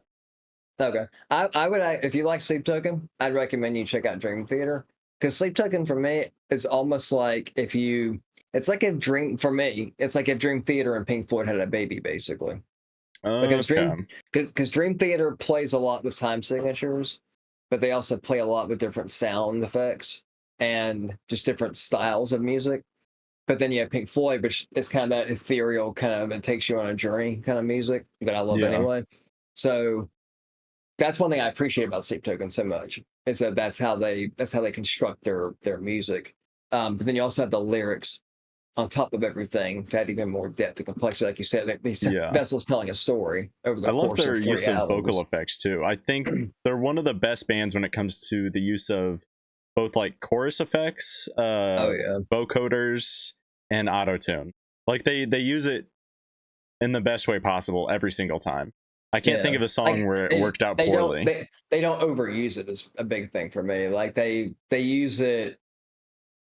Well, it's weird because they use it a lot, but it doesn't feel overused, I guess. Like, because I'm pretty sure almost every single song they use something. I'm hard pressed to think of any that they don't explicitly not use anything. But it's like it just doesn't. It flows so well that you almost don't even notice it. I was just thinking that you almost don't notice that they're using it. Yeah. Maybe that's what I was trying to say. Like they use it in such a way where it almost either it almost doesn't sound like auto-tune, or they just use it so well and they know what they're doing with it that you just don't really recognize it. Yeah. You hear it, you hear the music and the vocals, but you don't really hear that part of it. Yeah, the way I like to describe it is there's a difference between using it to use it and using it as a tool. Like those vocal effects, specifically autotune, because you'll get people, like I'll get people in my live streams that come in and then they just complain about autotune being so terrible. And I'm like, well, the issue, it's not that autotune is terrible. It's that people use it badly. It's how it's because it's like using a new instrument. You have to use it the right way. And if you use it the right way, it'll be very, very beneficial to a song. I mean, there's a reason why like 90% of music now uses autotune. Maybe more than that. It's like most songs use autotune. It's a lot. It's because people have learned to use it in a way that works really well. Like not very often do I run into stuff. Yeah, I think a lot of people did. For a long time. I was like, oh, auto tune, that's nasty. It's like, not if the artist uses it. I won't say the right way, but if they use it effectively.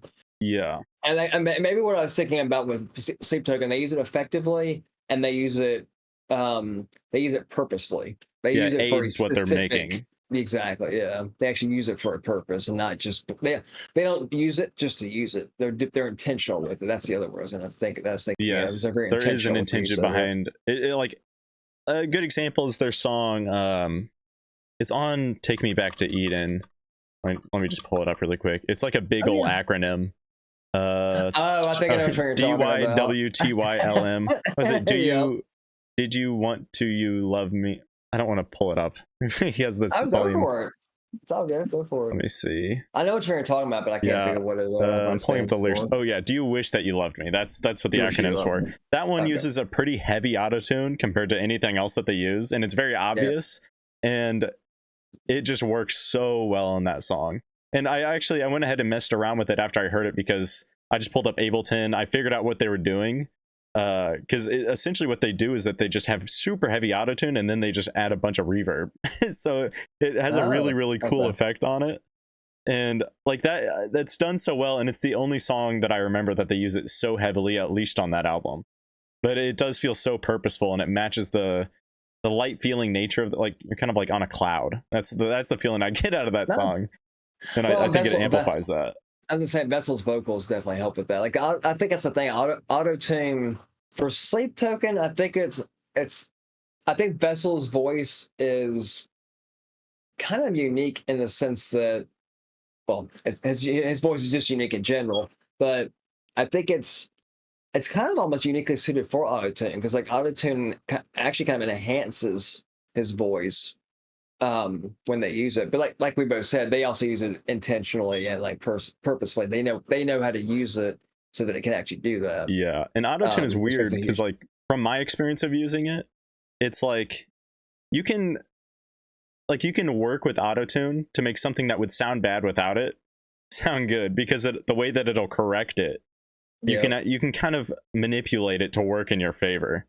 It's really weird, and I wonder how much of that is done on like a song like that, where like I don't know if because he could be behind the scenes purposely, essentially making his voice sound weird or wonky, just to work with the autotune to make it work. That's true. Which again, I think is a really good use of autotune because you're using it as a tool.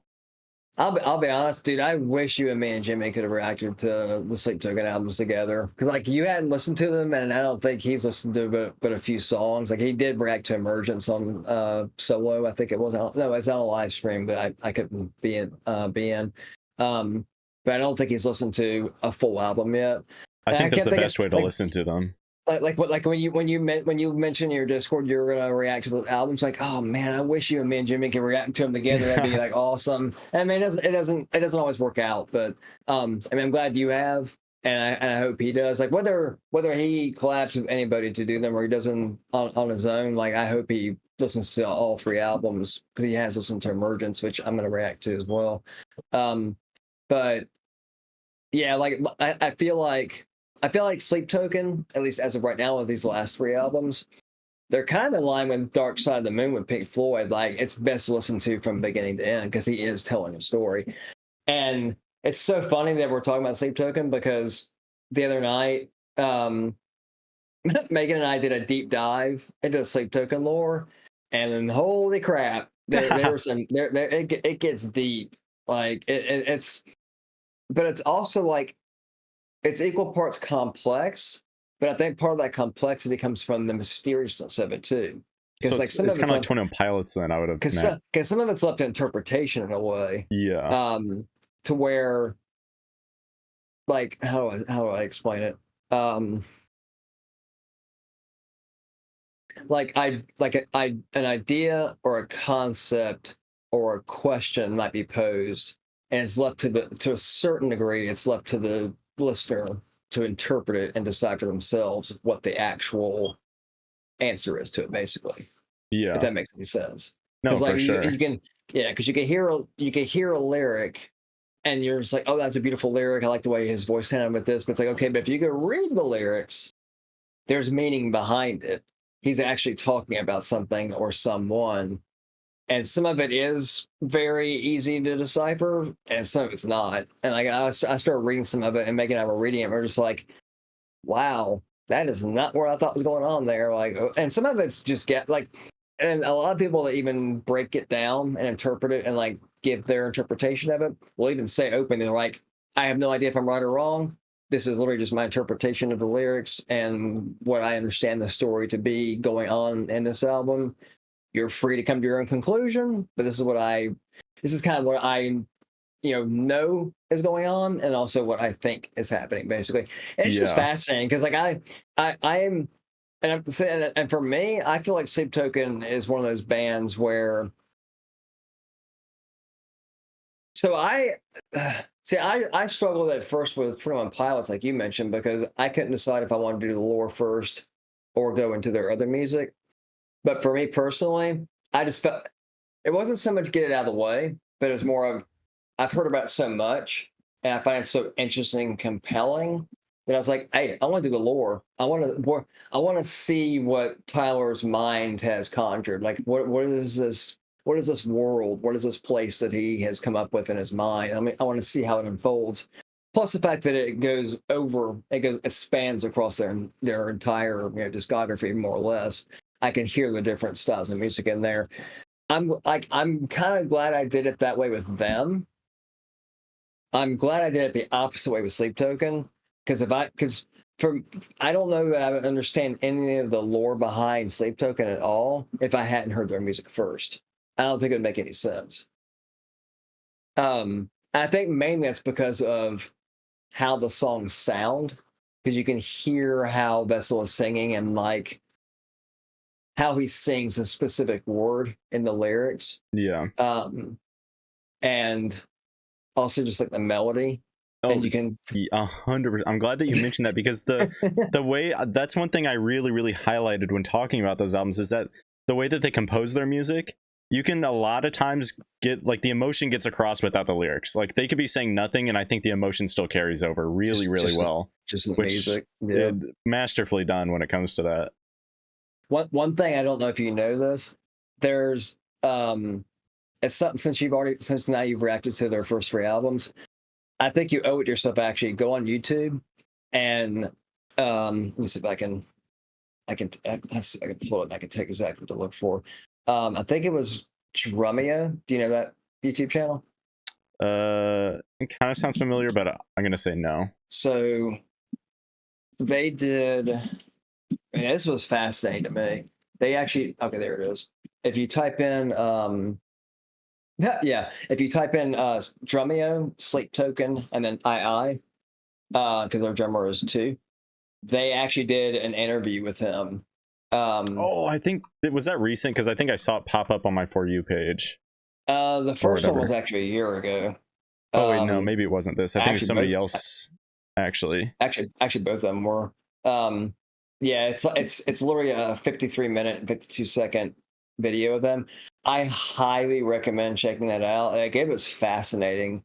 The most fascinating part about it for me was that he said that the way he records, well, the way he writes and constructs the drums for their songs, he's completely independent from the rest of the band. He does all of it. He does all of it by himself, which is insane. I didn't know that. I wonder if he does it first or second then, because the way that he drums, I talked about this a lot too, is that he's one of the most unique drummers that I've ever heard. He's up there for one of the best drummers.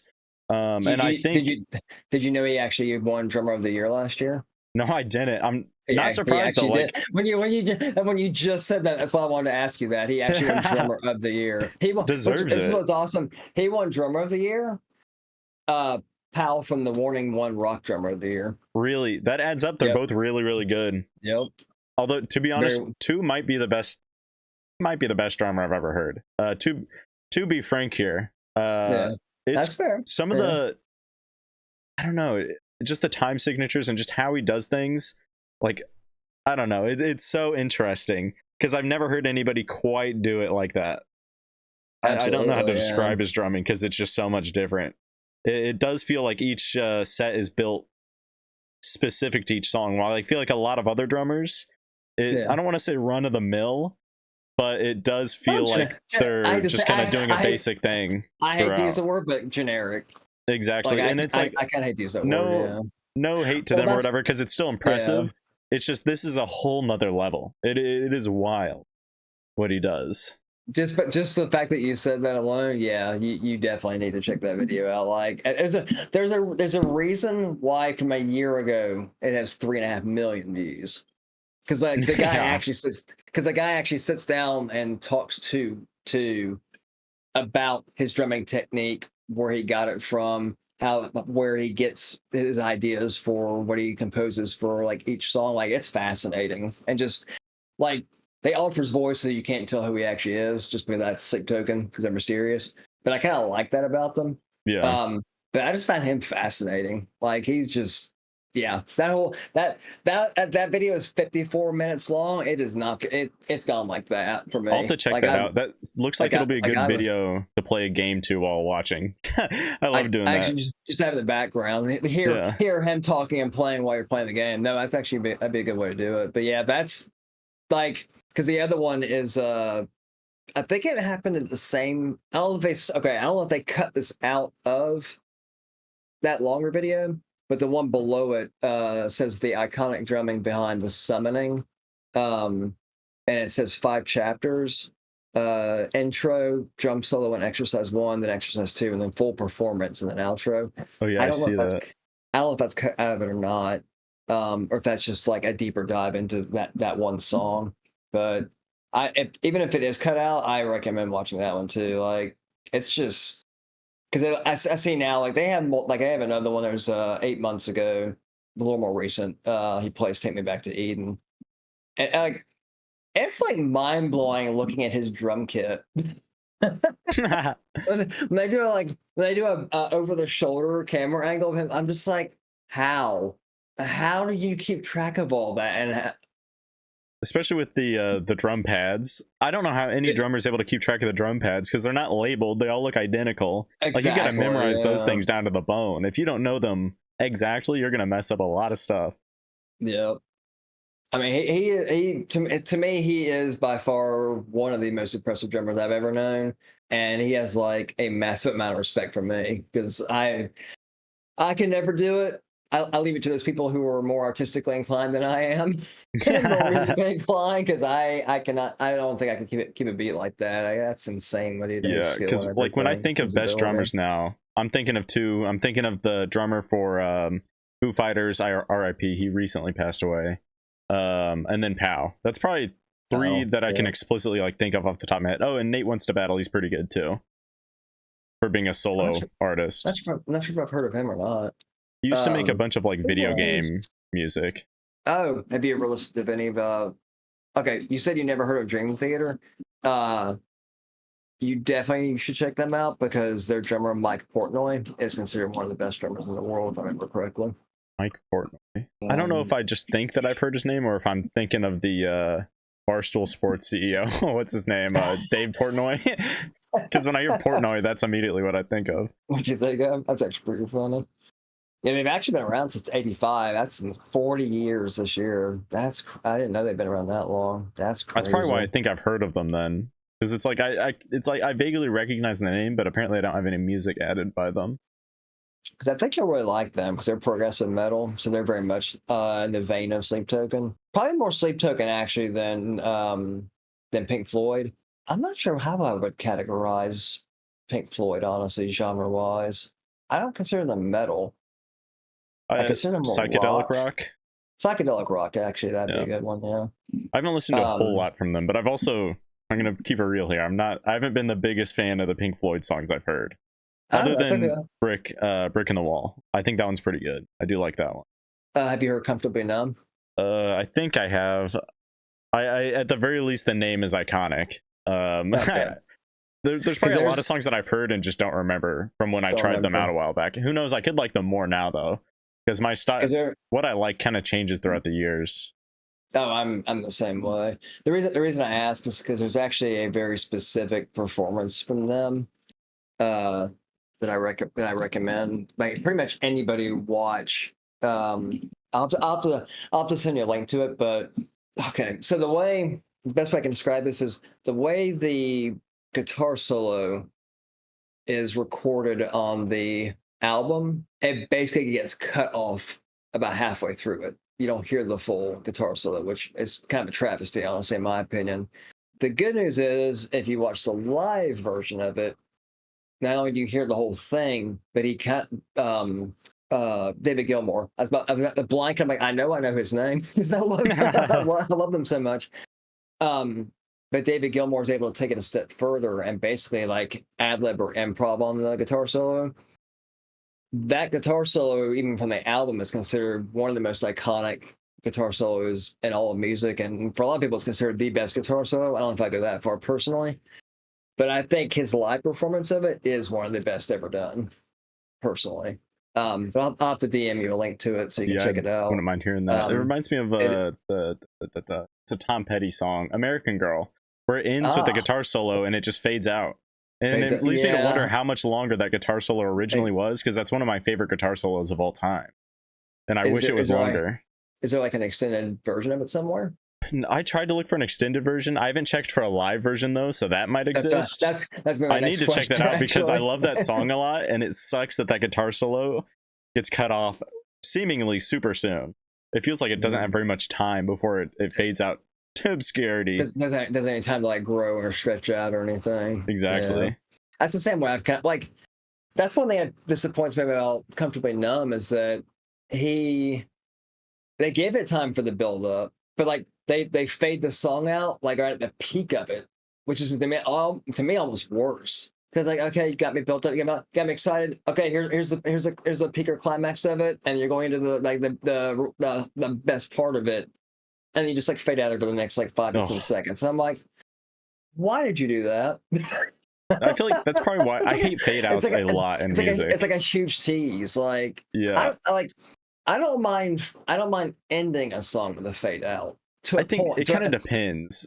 It's sort of a song by song basis. It depends on how they do it. Like if you fade out during a guitar solo, that's almost like a pet peeve of mine. Like, don't do that. Like, it's a guitar solo. Why wouldn't you want the whole thing to play out and then fade out after it somehow? Like because like with Comfortably Numb, there's no resolution. You're at the peak of the guitar solo and then they just fade the song out. You're like, I don't know where it went. Yeah. Where'd the solo go? How did he end it? That's the end of the song. Like, he hadn't even, because like for me, he hadn't even finished the solo yet. You literally ended the song in the middle of the solo. I'm like, why did you do that? I feel like auto-tune, I think, where it's like, it's gotta, if you're doing a fade out, it's gotta be done right. Like, that's one complaint I will have about the Sleep Token albums. There's so many fade outs for no reason. It just feels like they just kind of, they, especially on the first and third album. I don't remember the second one having very many fade outs.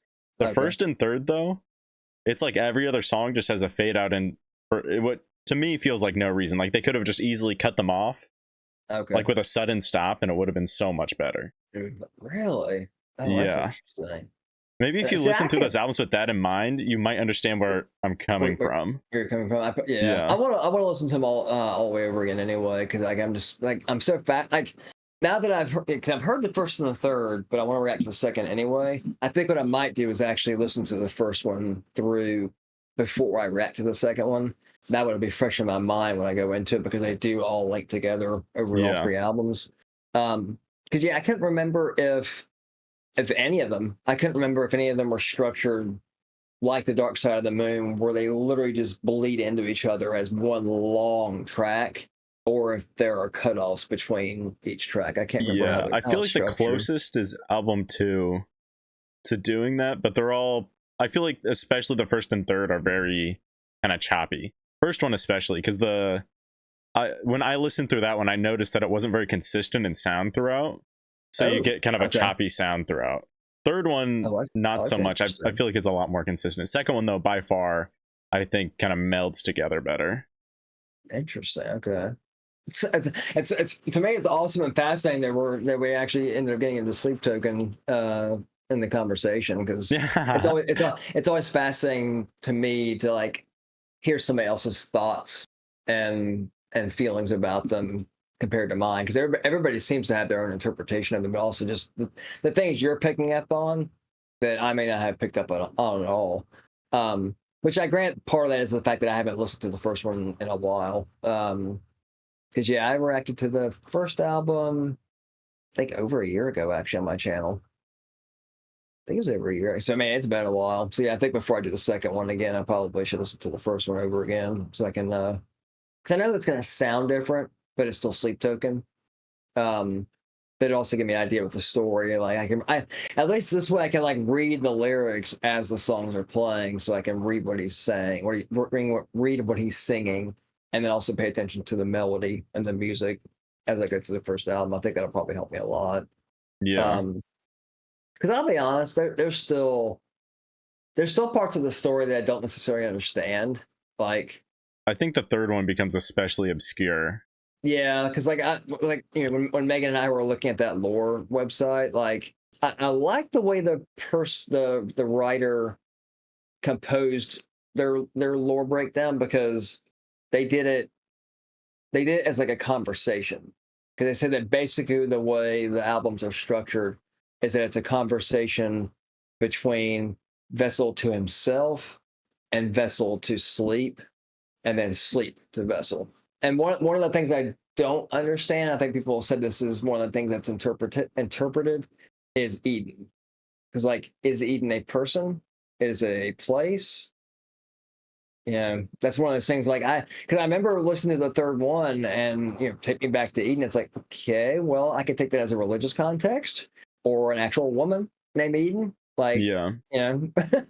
like, I'm not exactly sure which way you're going there. I'm trying to figure it out as the song goes, but like, I even read the lyrics, and I'm like, I'm still not totally sure what he's talking. If he's talking about a person or a place, like, I don't know. And that's part of what I find so fascinating about them, is that part of what I understand about them as a band and their composing is just as the band as a whole has a lot of spiritualism behind them, so you can interpret or get some religious or spiritual like overtones or undertones, like context from that. But Yeah, I I think heard that that just too was a gospel drummer. Oh, that's what I heard at least. oh really Yeah. oh crap, I meant to actually go back and watch that interview that Drummy did with him, because they did ask him about like his influences and where he learned some of his techniques from, which I thought was fascinating. I haven't watched that thing in so long. Yeah, I think somebody said I he was think like gospel and EDM or something. So I was like, man, he comes from a very oh, strange background then. that's a And I very was like, that's interesting probably why he's so background. unique now, getting two Uh, completely polar opposite types of Styles or drumming. Yeah. genres. Yeah, that's actually fascinating. Yeah, I mean, he's one of the most interesting drummers I've ever heard or seen, or like heard talk about their technique and like their background and everything. Yeah. Um, but that's one of the it really is funny we're talking about Sleep Token, because I found out from Christy that they're coming to Duluth, Georgia in September. I was like, I'm actually getting to go see them live, and they were at the Coca-Cola Roxy in Atlanta. But at the time, I wasn't ready to go see them by myself. I felt kind of awkward and nervous. It's downtown Atlanta, which isn't necessarily the safest place in the world at night, and so I didn't Yeah. really necessarily feel all that safe going on my own. John was like, "If you want to go on your own, go for it. I support you. You enjoy the band. I'm not really interested, so go for it. Have fun."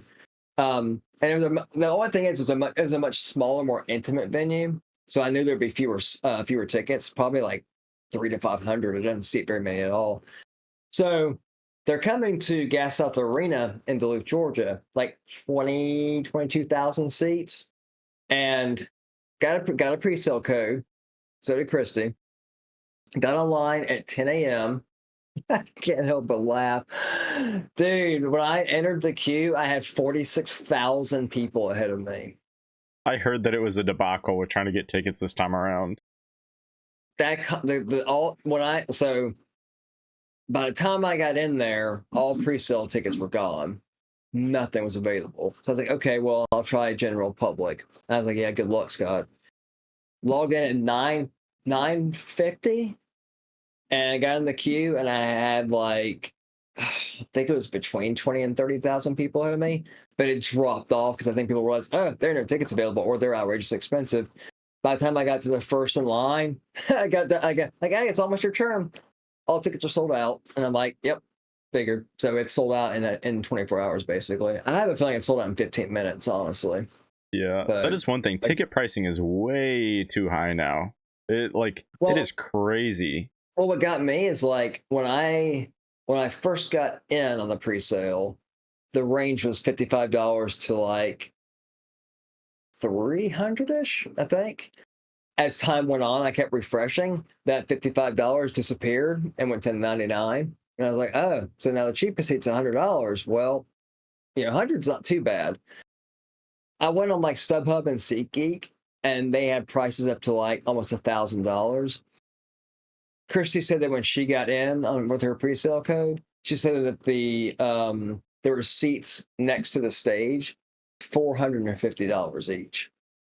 That actually in my area And I was they're like, way more expensive than that. and So I it's was like, actually not holy as crap, bad. man! It's still Like, expensive, but yeah. well, she said her husband Chuck asked if she had gotten tickets, and she was really upset about it. And she's like, for that amount of money, I'd rather go to a festival where I can see them and other bands at the same Yeah. time. I'm like, yeah, at that point you might as well. You might as well do like a VIP package and It's see other bands. yeah. Like Um, there was a Billie Eilish concert not too long ago, and I was like, yeah, I wouldn't mind going to that. I like her for the most part.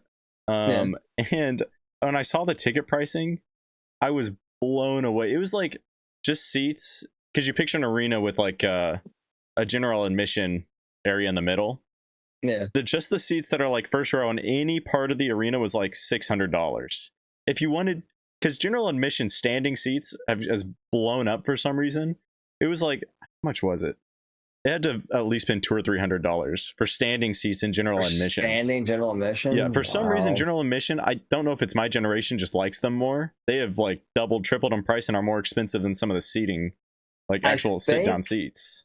I think it's because of the artists. Like when you have artists like 21 Pilots, where they have parts of their concert where they're literally That's out true. in the general audience pit where the people can actually get next to them and practically touch them.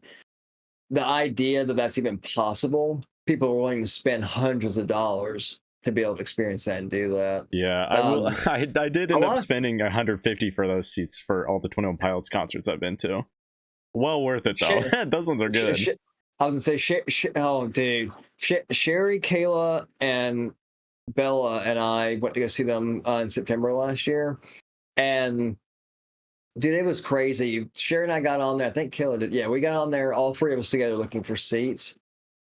I have never seen anything like it, dude. We saw the seating chart, and we saw the sea of blue.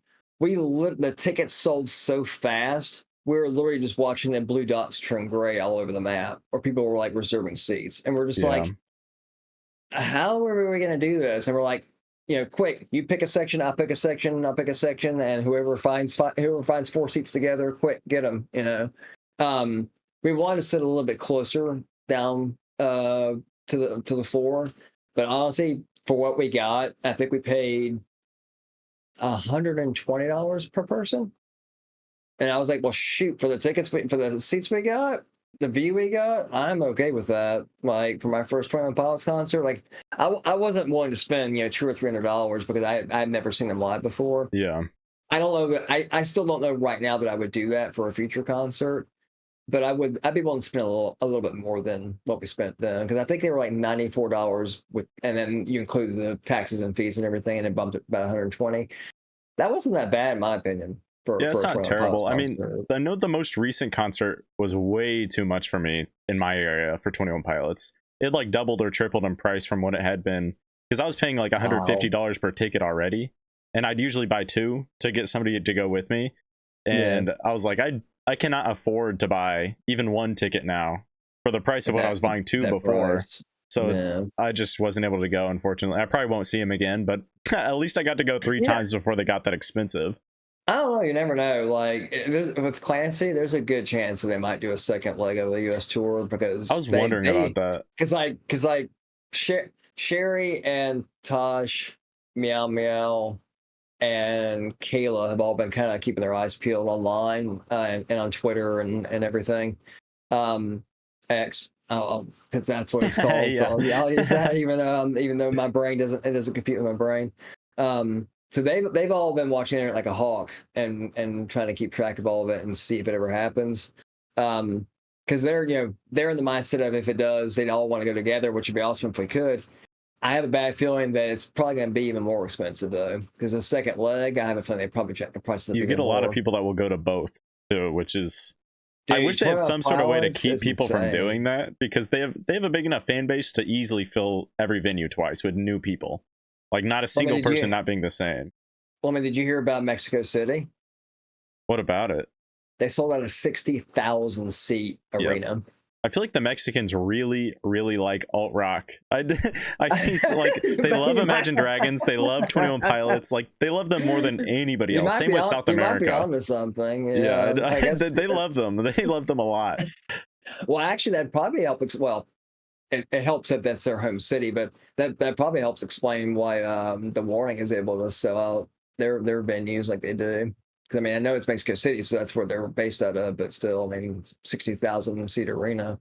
It's just awesome that some of these bands are actually finally getting the recognition that I and a lot of other fans feel like they deserve. But yeah, I've got a bad feeling if 21 Pilots comes back, the prices are gonna be jacked up. Yeah, I'd love to see them a second time, but I don't know. I'm hoping that, because there's a lot of artists that are. I don't know if it's still going on, but I know Taylor Swift. Another one was Lawrence, the band. They were trying to fight Ticketmaster to get their prices to change, because essentially what Ticketmaster does is that all the fees that are charged to the artists are also charged to the people going to the concert. So they're making double on everything. Yep. And so it's super exorbitant. And then they have like a pricing model called dynamic pricing, which this is like MCR, My Chemical Romance. They recently got in trouble with a lot of their fans because they were implementing dynamic pricing, where it gets higher in price the more tickets that are sold, which is absolute bullshit. Yeah, and so they got flamed for that, of course, and I'm glad that they did. Never heard of that. It's the most exorbitant thing ever. Like the tickets are already super expensive, and either the band or their label was like, or manager, or whatever, was like, yeah, we're gonna enable dynamic pricing and make it worse for everybody. I never knew that was even a thing. Yeah, it's really bad, and I hope that some laws get passed to keep this from happening, because it is, or just some kind of regulation. It was like, I don't know if there's actually a lawsuit. There's something in the news about Ticketmaster and how they were being scrutinized for having a monopoly over ticket sales, because they were like, oh yeah, it was Live Nation, because they're the only place you can get concert tickets through. So yeah, they bought out like everything, and then it was like an issue because I forgot what they did, but they would essentially make it so it was impossible for artists to use any other option. Yeah. So until eventually they monopolized the market and it became unbearable. Everybody. Like in Kansas City, they essentially just killed the indie and alternative music scene, because we were really, really big for that. Yeah, and Ticketmaster killed it completely. We lost like a bunch of radio stations. A bunch of venues. Like we don't have nearly the music scene that we used to because of them, so it hurts especially bad for me. That's just and I don't understand what they get out of it. Like to me, it's like it's kind of like a question of economics, in the sense of like, when you kill that music off of that area, it's like you could be making money off of that. You just lost a source of revenue. Like, why would you do that to yourself? Like, I don't understand that. I mean, they still sell out these big old venues though, so, and they charge double, triple price, and they're still making that much money. It's gross. And unfortunately, that's what kind of sucks about economics, is that they can do that because people will pay the prices. They'll buy the tickets. Yeah, it's like with graphics cards. Or people, like, have you seen some of the 5090s? They're selling for like $10,000 and people are buying them. Dude, I saw an article about that, and I was just like, I think I read somewhere that somebody's trying to sell a 5090 for like $30,000 or something ridiculous. I'm just like, dude, a car? That's how much a brand new car cost. Yeah, like a nice car too, $30K. Yeah, and you want to charge it for a video card? Like, come on now, like. Yeah, at least there's a bunch of people that were selling fake ones, but they were doing that to catch the bots that were trying to buy them out. So they were selling pieces of paper with the graphics cards on them. And in the description, they'd say essentially it'd say read the description, and then down below they'd be like, this is for bots, do not buy. And they'd be charging insane prices just to get the bait the bots. Yeah. Oh, it's good stuff. Well, the thing that gets me, and like I find like now that we have technology to do it, and you have people testing these things, I find it fascinating how the 5000 series came out, and you have these companies testing them and saying like, hey, don't worry about the scalpers, because this particular model isn't necessarily that big of a technological or performance leap from this other generation. So like, yeah, that 5090 you're about to pay $2,000 for, it's not that much better than a 4090, or whatever the case. I forget what it is, but like I think I even said the 5070s and the 4070s, there's not that much of a performance gain between Plus the two of them. the 50 series, they have a bunch of technical problems. Like they're literally, some of them are missing hardware. Like they don't have all the ROPs, which is insane. I read about that. Insane that there's so many of them too that didn't have full hardware. Weren't some 5090s like actually overheating? Yeah, because the choice of wire that they used is like the 12 volt something.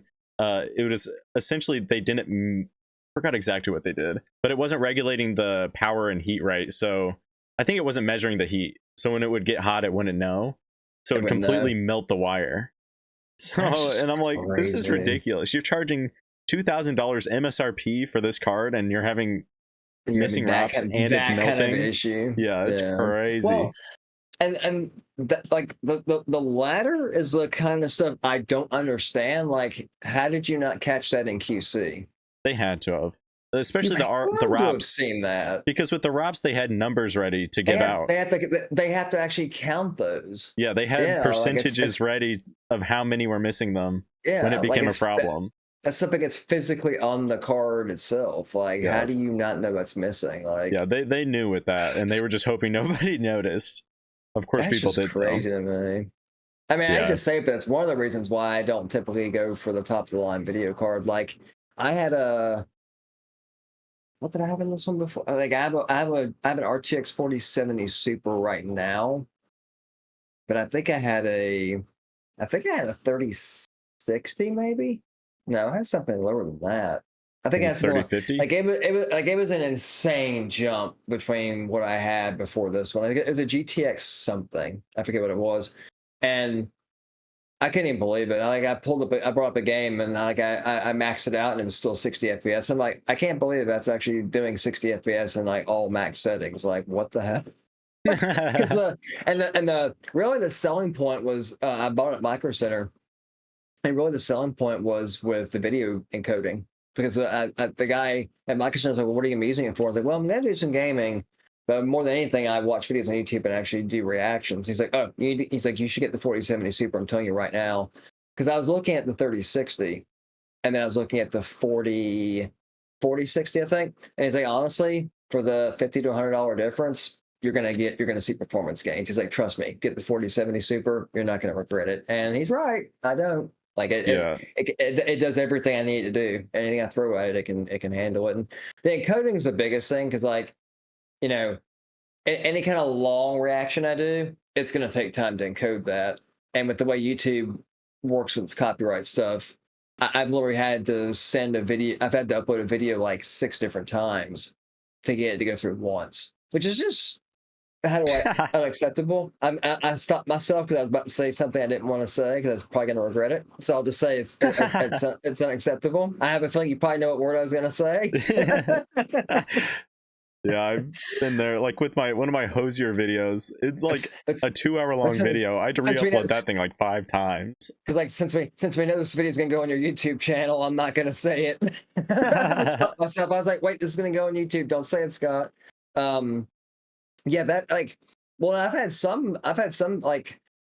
one Dimash video. I think I told you this. I've had one Dimash video, one Deanna video, completely blocked worldwide. And I was just like, I did every trick I know to get that thing to go through, and those two will not go through. And I'm just like, that's where my idea initially came from for doing Patreon, but I don't have the extent of content that Jimmy does or other people do to actually warrant starting one. I might consider doing it at some point. Like, you did album reviews. He's doing those now. So that's the kind of thing I could see possibly starting one up for. But A lot of people do it for blocked videos, but that's only happened twice. Like it's very rare when something gets completely blocked. Usually something's ineligible. I'm used to that. That's just YouTube. Yeah, it's But almost every reaction video ineligible. um, it's wild the ones that aren't. Like sometimes I've even done Dimash before and it came up shared and I'm like, wait, what? Dimash was shared? Like what is this? Like It's like that's a pleasant Christmas when you get a surprise. shared one. The shared ones are so rare. I just got a few of Well, those and I was super excited. well, it does depend on the artist to some degree. Um, I started that list for you, and I got like a whole laundry list behind those to like feed you once you start going Yeah. to the ones I've sent you. And there's at least like 5 artists that you have not reacted to yet. That, as far as I know, at least from my channel, all of which are shared revenue, all of them. Now that's Now, exciting. yeah, like it's just because that's I don't know if their label is that or they are that way. But like as far as when I've gone back to my videos on my channel, I'm pretty sure every single one from those artists has been shared. Um, so I mean, I'm just excited to watch you react to them. Honestly, like I'm looking Yeah. forward to it. I'm like so bogged down on videos. It's crazy. I have so many recorded that I just haven't had time to edit. It's wild.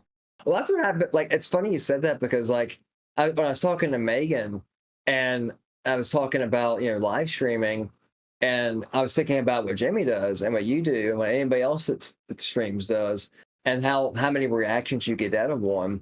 And she was like, yeah, like if Jimmy streams 3 days a week, that's 15 reactions per day. That's 45 reactions in 1 week. And I thought about that. And I was like, there's no way in hell I could do that. I'd have to hire somebody or pay somebody something Yeah. to help me out That's with my it. goal Like, is once I get another job, I plan on paying somebody to edit my videos because it's too much for one person to too do. much. Yeah. I mean, it was interesting because the I decided to try and experiment with myself. I was like, well, let me see if I can figure out how to do this. When Wyatt and I streamed together, he sent me a link to access it, and so I downloaded it and I started trying to chop it up. I was like halfway through, I was kind of doing it inefficiently because I had spent a couple hours on it already. I'm like, wait a second, it shouldn't take this long to do this. And then I realized a better way to do it. I was like, okay, if I started it this way, it probably would have taken me half the amount of time. And I was able to do it. But by the end of it, I was like, oh yeah, if I had more than one stream a week, I couldn't do this myself. It would take too much time. Yeah. Because I mean, I'm So spending around at least an hour to maybe 2-3 max per video on editing. So it's like, that's definitely a time waster if you got that's that a many lot to of do. time. Yeah. What's making it take that much time to edit Uh, them? Although I, you do a lot of effects and stuff on yours that I yeah, don't do. I had to think about that. yeah, I just do a lot of stuff. I mean, I'm not trying to like put other reactors down who don't do that. I personally Yeah, just really love. I like to spend the time to actually make things how I want them. So like yeah, that every makes now and sense. then I'll do it shorter. Just like if I need to get a video out, I'll just kind of Yeah. do what I need to and then put it out.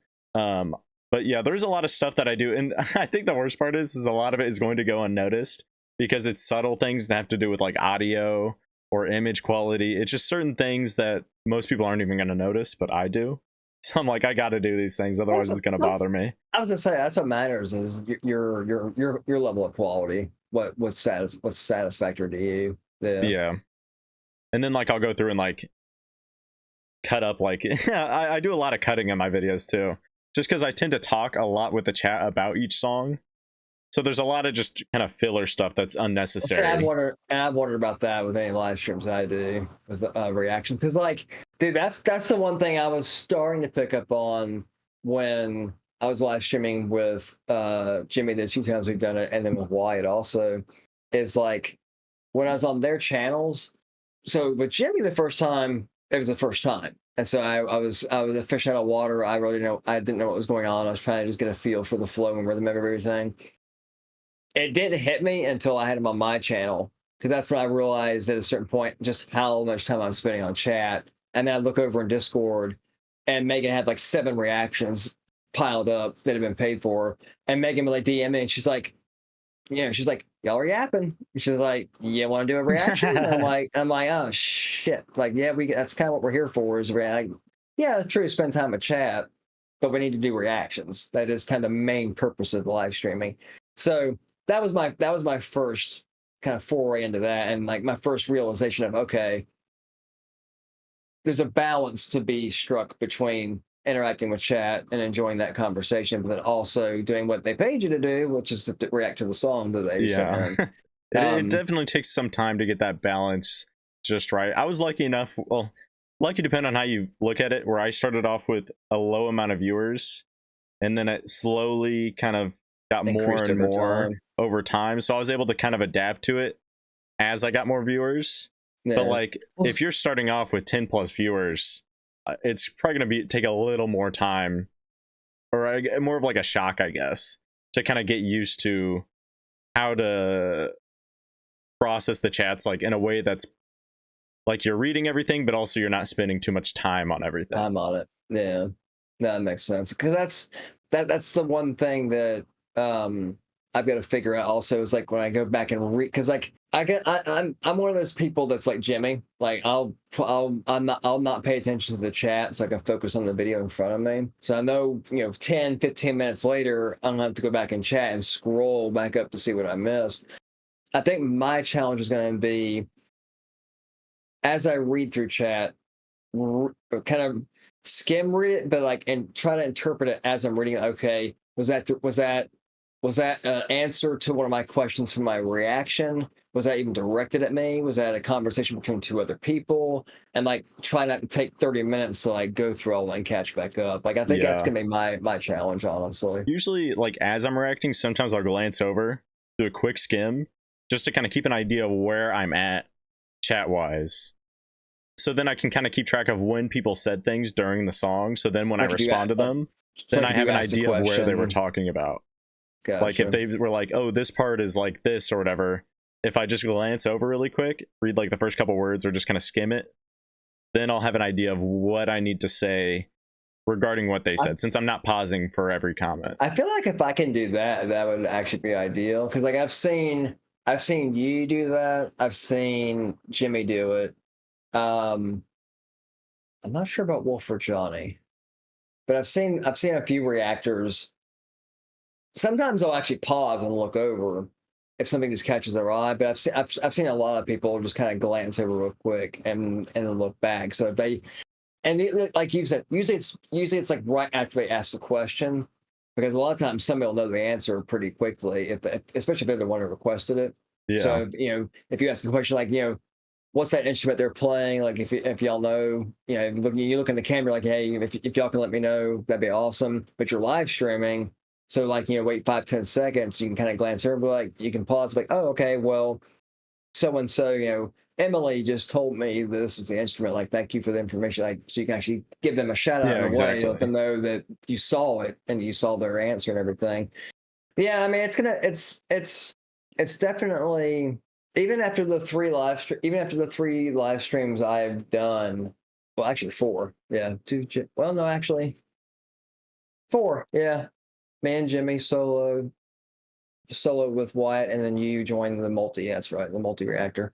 Even with the four live streams I've been on, I could already tell that it is very different than solo reacting because it is live. Um, so I can definitely tell the balance is going to be the main thing for me. Like, and I'm trying to like my biggest thing is that I'm too hard on myself. I know I am.